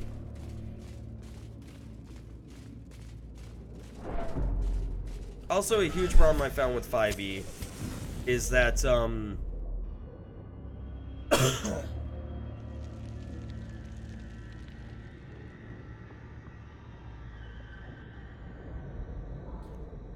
OG first character. Yeah. Of course, another big problem is that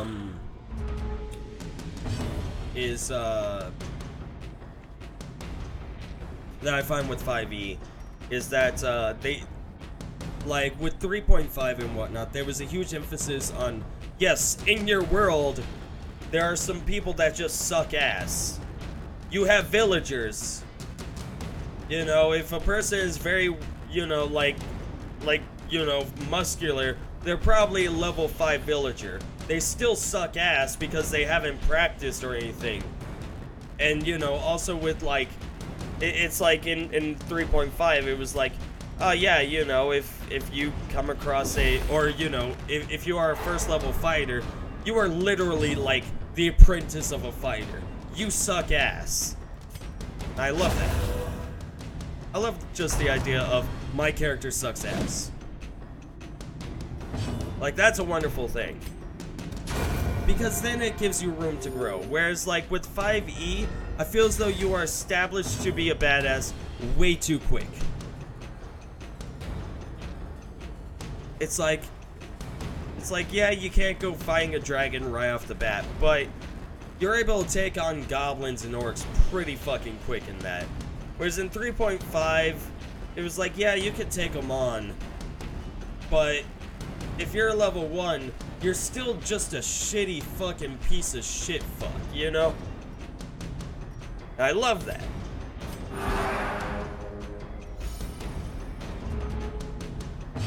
Yeah, there's not enough ass sucking, exactly. You see, you get it, Archer. There's not enough people that just suck ass. And there needs to be more people that suck ass. And I think a big part of it is like I will say though, 5e makes it a lot easier to homebrew. It's so much easier to homebrew with 5e. Because you don't have to grab like 50,000 things. It's literally just like, or you don't have to create like 50,000 things. It's literally just like, yeah, you know, here's like a guideline. Fill it out. And that's pretty much homebrewing for it. I love that. I love it. But I don't feel as though enough people homebrew in it either. Wealth beyond measure, awarded to the brave and the foolhardy alike.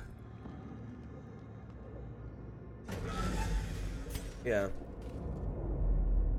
But also, like, okay, so to put this into perspective, a lot of people love Dark Souls.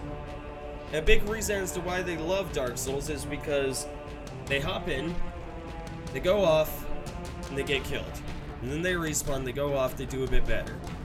However, the biggest, you know, the biggest, most loved games are the ones that are open world, and essentially you are guided along a certain path. Because if you go into the forest of screaming giants, you end up against screaming giants, and they fucking murder you.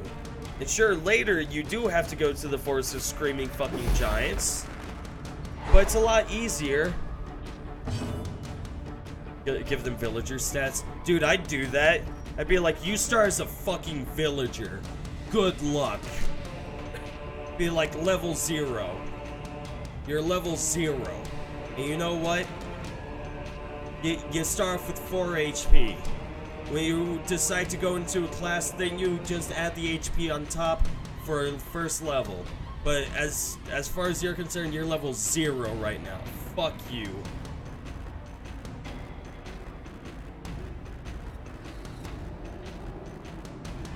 Yeah. What I really need to start doing is I just need to build a reputation as just like an asshole DM, you know. I have to be less concerned about people getting upset about their character dying. I just have to, what I should start doing is essentially throwing them in there and being like, yeah, you go here and there's a fucking ogre. And you know, if anyone decides to say, hey, we can take on an ogre, maybe he's a nice DM, and this one's actually like weak in some way. And then they get killed by the fucking ogre. I think that's how it should be. I want to do that. Why? Because I think it's realistic and it's fun. You know, it makes people go, I don't want to deal with that. And so they don't. They leave. They say, fuck that. And then I give them experience for being smart.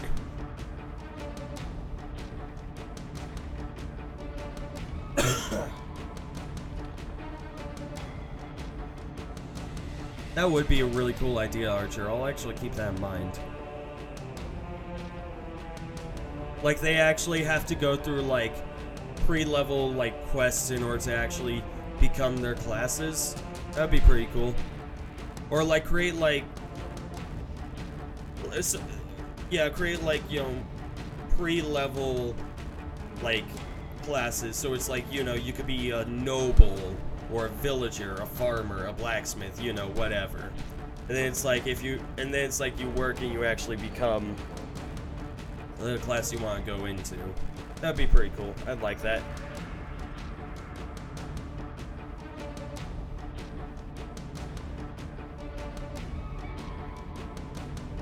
Yeah, no, definitely. But no, that's actually a really cool idea, Archer. I'll have to give that a go. I think there's a lot of potential with that. You know what? Here's a biscuit. Eat this. Nom, nom, nom, nom. What am I doing? Oh, here we go.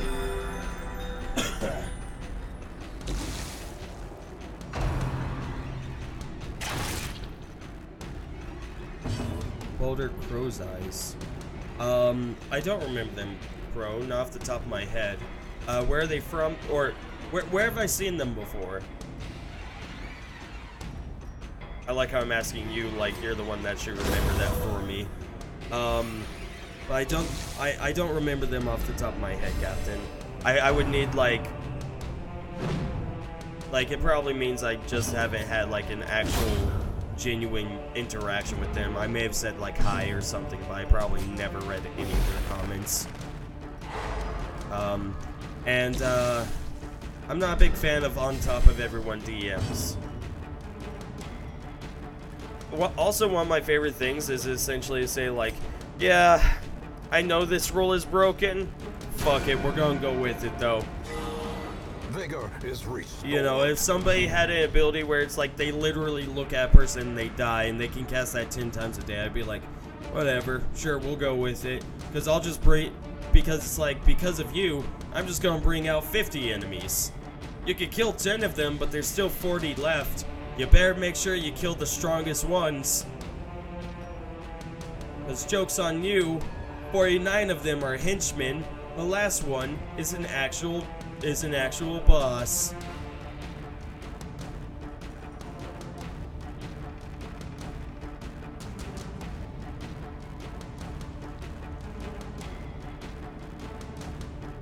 You know what, Archer? Actually, that is a wow. That works so well with 5e because they have the backstory section where it's like you end up choosing a backstory and it gives you some things. Essentially, what you have given me the idea for is you could just create a class based on the backstory, and it's just like a five level like pre-class essentially. It's just like a 5-level pre-class. It gives them like very small feats or abilities, but it's just like a few like pre-levels, and they work through it. And, oh gosh, yeah, no, that works very well. So it's like a sailor, you know, they are a sailor. Captain, Archer, you are a very clever boy. Very clever. Again, here's a biscuit.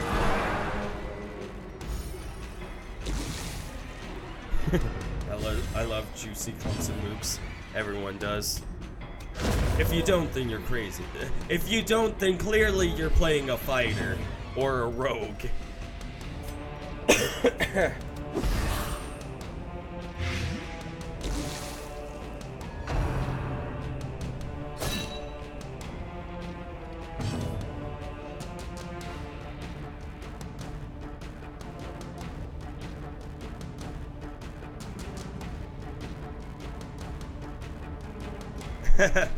Yeah, Captain, I don't exactly know.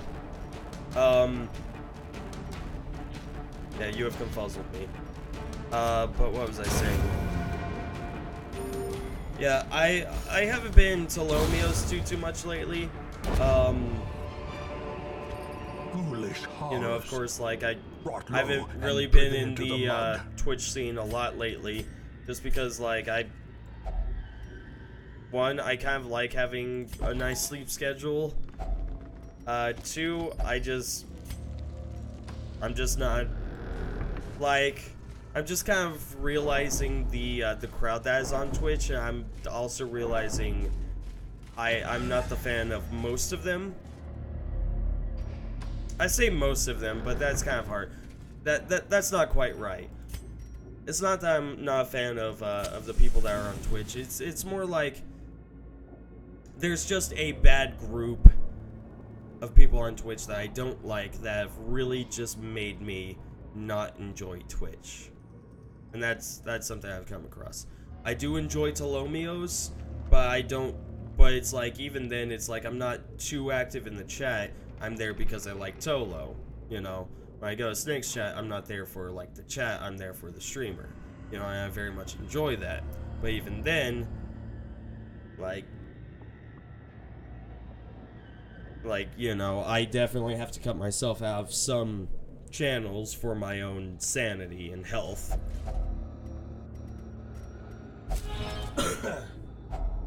Glittering gold, trinkets and baubles, paid for in blood. Yeah, that's a good idea, Archer. I like it.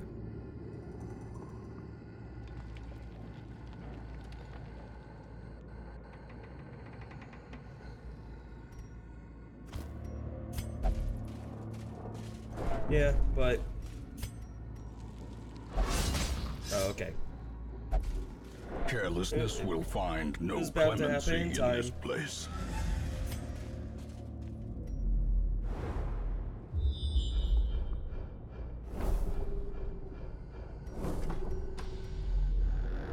Over there.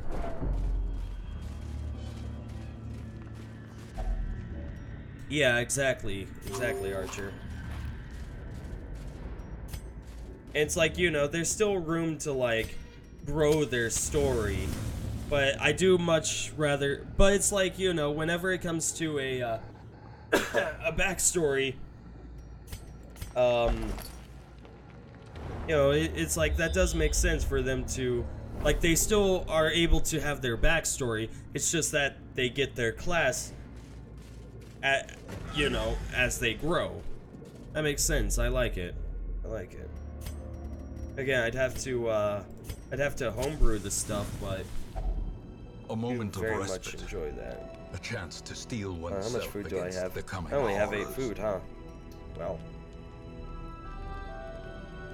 Ooh. I'll just eat 4 of it then.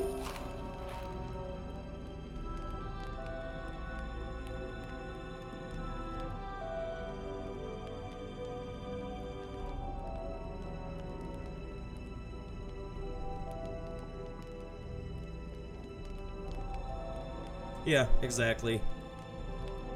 I also wouldn't mind it with the stats essentially being more like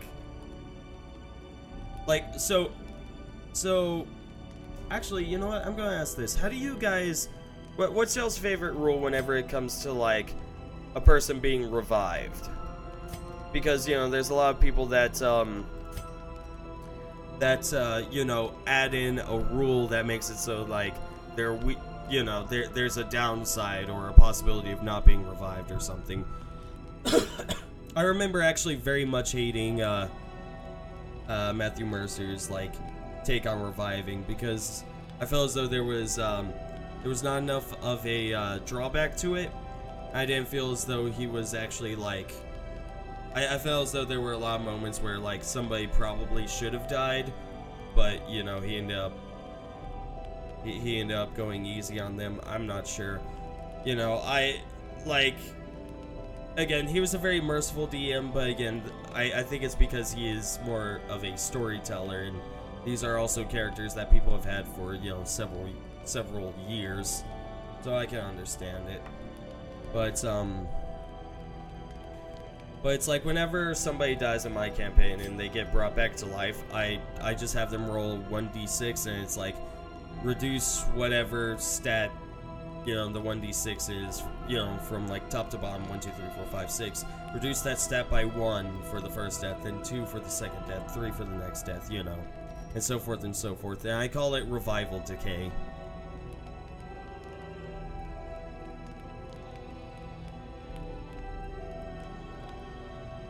He does let the player see the roll, yeah.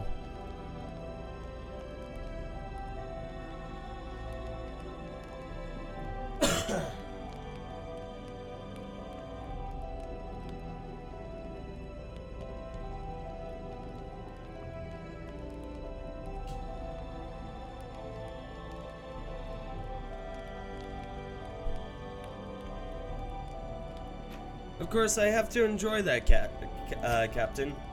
Like, I enjoy a good, like, just,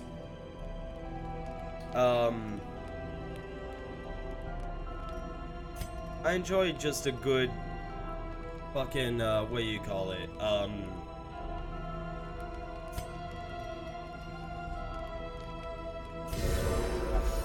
I enjoy a good, just silly campaign. It's fun. Okay, go to bed, Scarlet. Thank you for stopping by. It was nice having you. Have a good night, okay? I'll do this on speech.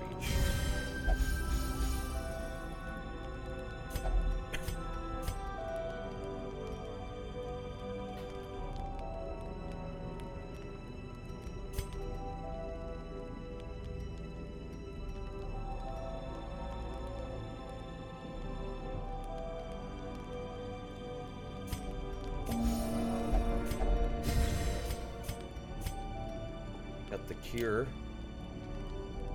I guess I might as well.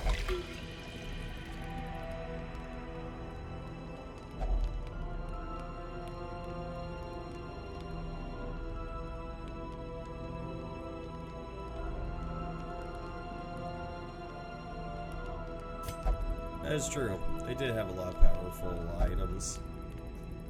I don't mind that though. The darkness holds much worse than trickery Okay. and boogeymen. Oh, that's fine. That's not bad.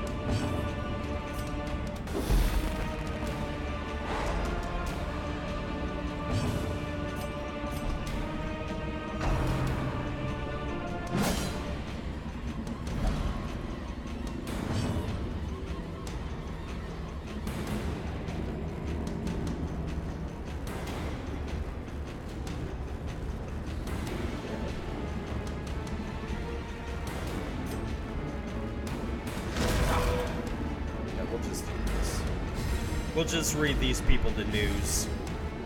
Nobody likes hearing the news.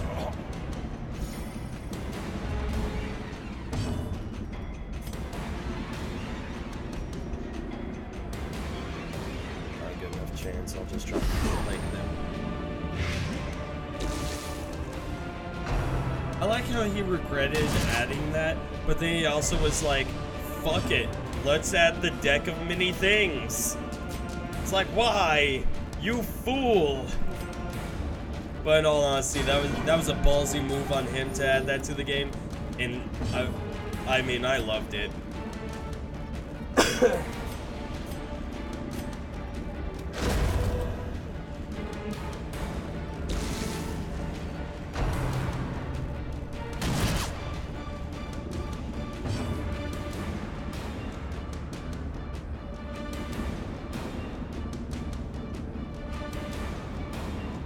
Yeah, it's pure chaos.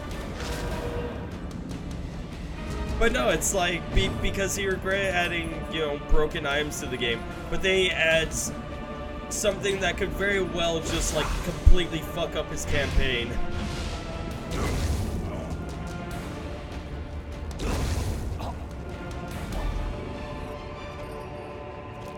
Remind yourself that overconfidence is a slow and insidious killer. And like, it was a ballsy move, but damn, was it fun to have.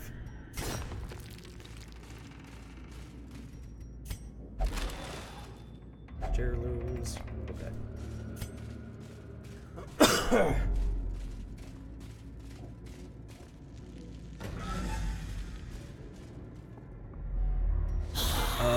No, the deck it's not a homebrew thing, is an established thing. Yeah, it was first established in 3.5 and ended up getting its own version in 5e. And he didn't change up the rules of it whatsoever. Like, the rules that it has are set. Oh, it was a loop. Yeah.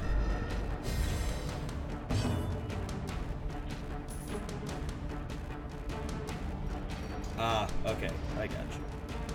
I see what you mean.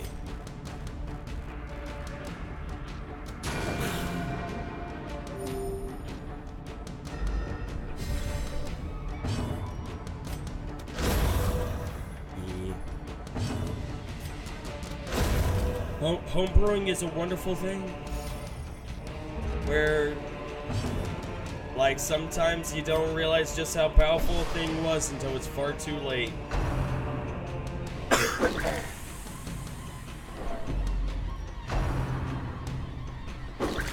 I remember when, oh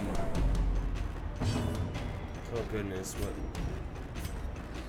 what's his name?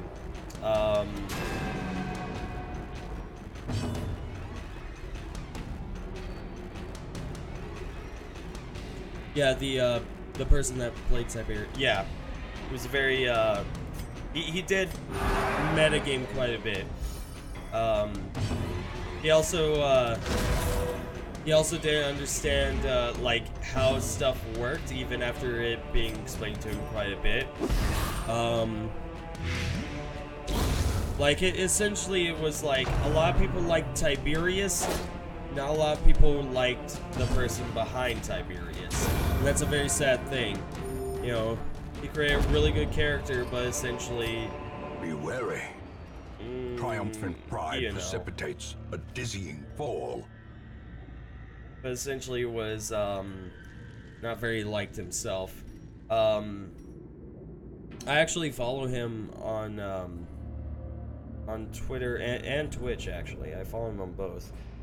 He streams every so often. He actually streams fairly often, but he streams very late at night, and he's typically he typically does it as he is taking his medication. Is like essentially falling asleep for the night, so there's not a lot of energy to it.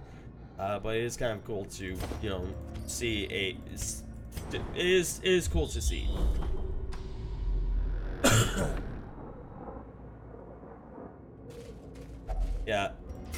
Yeah, no, whenever I play D&D, if I think that I'm going to metagame, then I always ask the DM for guidance. I'll be like, so my character is blank, blah blah blah blah blah. Would they know anything about blank? And then, you know, I like if the DM says no, then I'd be like, okay. And then I will act against my thought. I will act like in a kind of, not necessarily against what I was doing, but maybe just like along a middle line or something.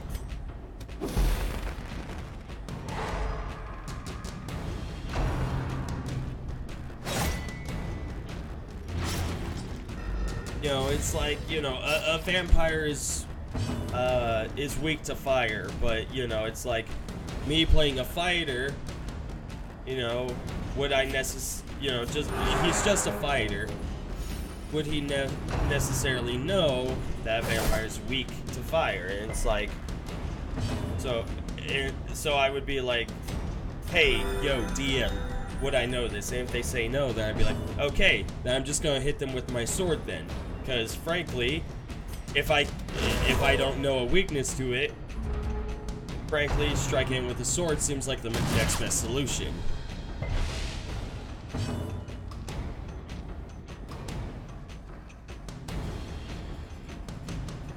Yeah, no, role-playing a character is,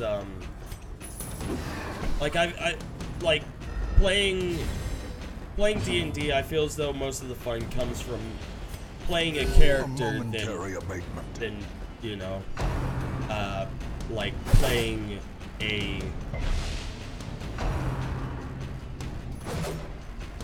it's fun to play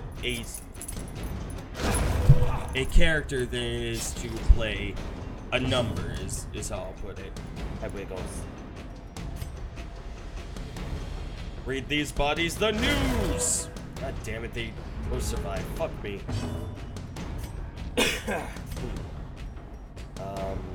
You can resist it.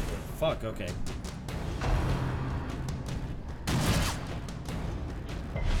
Yes, that, I remember that story, Archer. There's actually not a lot of people that, realize, you know, that was a thing that happened. Sedated.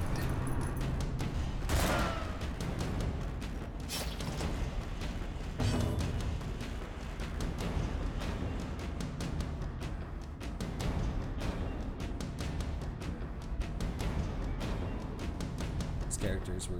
Yep, I remember that. I never got a chance to see any of the Draconian Knight stuff.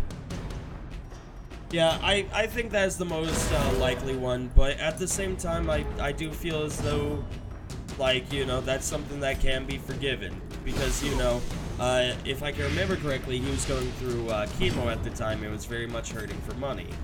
So I can understand where he's at, and you know, I feel as though it's something he did in a passionate rage and, you know, didn't necessarily think about. All in all, you know, I don't think he's a bad guy. You know, but I've heard rumors all over the place in terms of why, you know, Orion ended up leaving.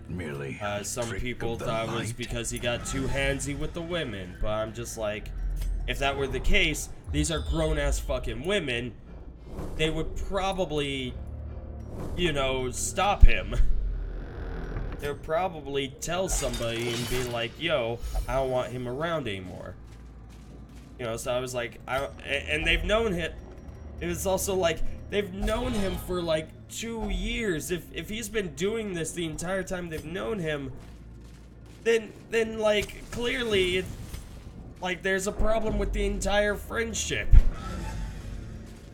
You know, just like the reasons that people, like, came up with for him, like, doing what, or him being removed, it's just ridiculous. Otherworldly corruption.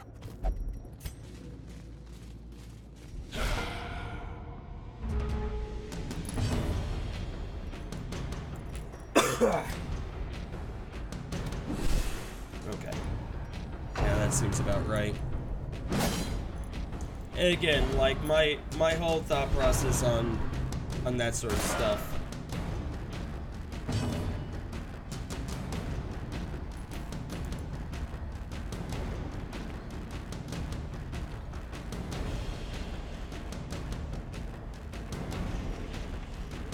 Again, you know, he metagamed, but, you know, that's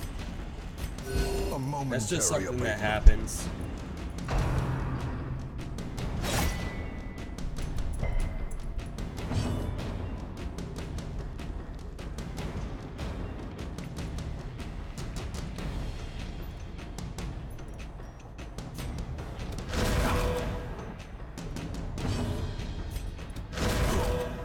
Ah, damn it.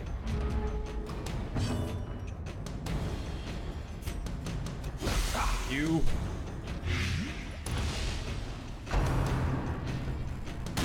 Yeah, no, that was my thought, Archer. And again, you know, like I feel so far too many people, like, yeah, you know, he wasn't the best player, but, you know, that doesn't mean that he should be vilified. But unfortunately, a lot of people like to come up with ways to, like, demonize others. You know, not just dehumanize them, not just like make them out or give a reason as to why they are no longer around. Because what people like to do is say, oh, this is a group of people I think are good. Therefore, the only reason that this person would leave is because they're bad. And, you know, of course, it's always a situation of we don't know, you know, the other person's situation. We don't know their story. And honestly, us just, you know, essentially judging them like that's not even our place. It's not our place to judge this person for, you know, something that we don't even know happened. And it's like, you know, Orion gave his side. He was just like, yo, you know, I'm seeking work somewhere else, and it's like, that's good enough for me. You know, I'm not gonna argue against that. And technically, he did. He ended up finding other work. Makes sense.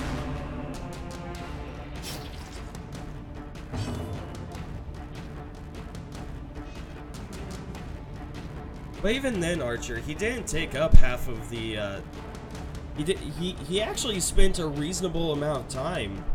Like, the whole shopping for mirrors things, he didn't spend a lot of time doing that.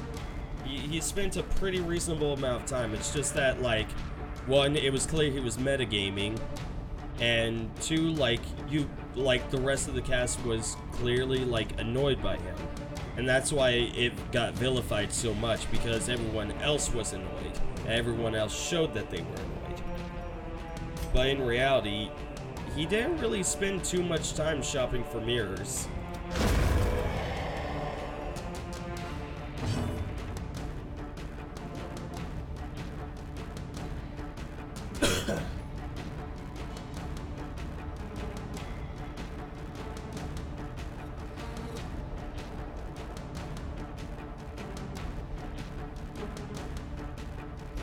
Previous shopping trip, yeah, it definitely was a little off-handed, but at the same time, it's like everyone, like, I think the big deal was just like Annihilated. how I put it. His shopping trips were like, I'm going across the entire city in order to shop, which was like, you can't do that. Whereas with everyone else, whenever they went on shopping trips, it was more like, I'm going to one place, in which case, you know, Matt was able to say, okay, let me create a creative character for this one place. And that made it a lot more bearable. I think that was a big, that had a big deal of, As victories mount, I mean, yeah, that just has a big deal to it. Resistance. Like if Matt is actually able to play off of the person, then it's a lot easier. But saying, I'm going across the entire city in order to buy blank, not too much to work off of that. But saying, I'm going to search around the city for black powder. And it's like, okay, what sort of person would have black powder? You know? And it's like, that's a very oddity sort of thing to find. So, yeah, I don't know, but there's a lot to it. Finding the stuff is only the first test. Now it must be carried home. Yeah, would have been a lot cleaner.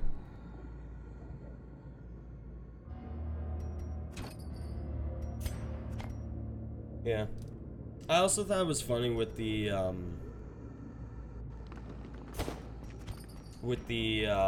mirrors one, because it was like, because corridors and sloped walls part of what happened was he got shot down, because it was familiar. like, yeah, you search across the place, and then people people would kind of like sell you a few mirrors, and then they saw, and then they saw what you were doing and said, no, we're not selling you mirrors. And it's like, technically, that's not how it would work. People would say, oh, you're buying a shit ton of mirrors. Well, I have a chance to make a shitload of money, and they would probably increase the price, but they wouldn't just like not selling mirrors. But yeah, he definitely wouldn't be able to buy 1,000 mirrors in one city, but he certainly could probably get a good amount.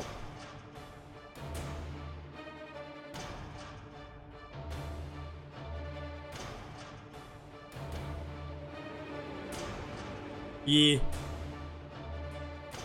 Mania Spiritual. Divine Grace plus 25% healing received. Divine Comfort plus 25% healing received. Okay, so that's something. Okay, that works with. That's something that works with the Vestal. Okay, so Spiritual is a new thing that is essentially like you work with the Vestal. That's 5 crit melee skills. That's 5 dodge, fields. Okay. And fading. Ooh. That's a little annoying. Oh well. Let each help the other, and in so doing, help themselves. Level restrictions removed for next quest. Sweet. Kinda.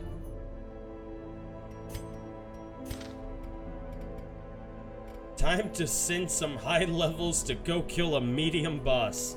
Next time. Because I think it's at... I think I'm at a good point where I can go ahead and end the stream. My jaw is actually a little hurting from talking so much. It's been a long time since that has happened. Because I talk a lot. So, Archer, was nice to have you, man. Thanks for... Dude, like... It's always nice to just like to just chat with you. It's that or setting level 6 and level 1 dungeon. Just one level 6 though. Don't need any more than that. Depends if you need a power level or beat bosses. Honestly, I think I have a pretty good roster, and frankly, I don't really mind doing the like leveling takes a little bit, but all in all, it doesn't take too long, and I can easily deal with it. So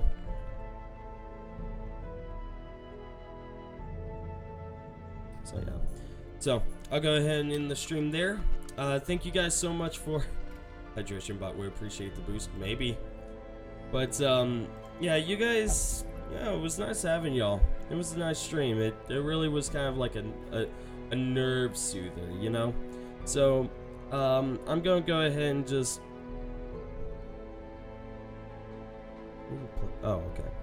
I'm gonna go ahead and just toss you guys over to Talomio. He's playing some Dark Souls, some randomized Dark Souls. It's a pretty cool deal. Fuck,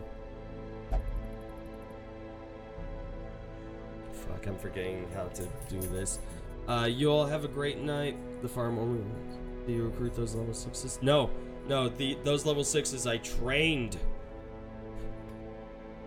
So yeah, you guys have a good night. Remember, do not text and drive, do not drink and drive. 10-2 people, 10 and 2, and happy days and sunshine ahead. I'll see you guys later. Have a good night. Bye, everyone.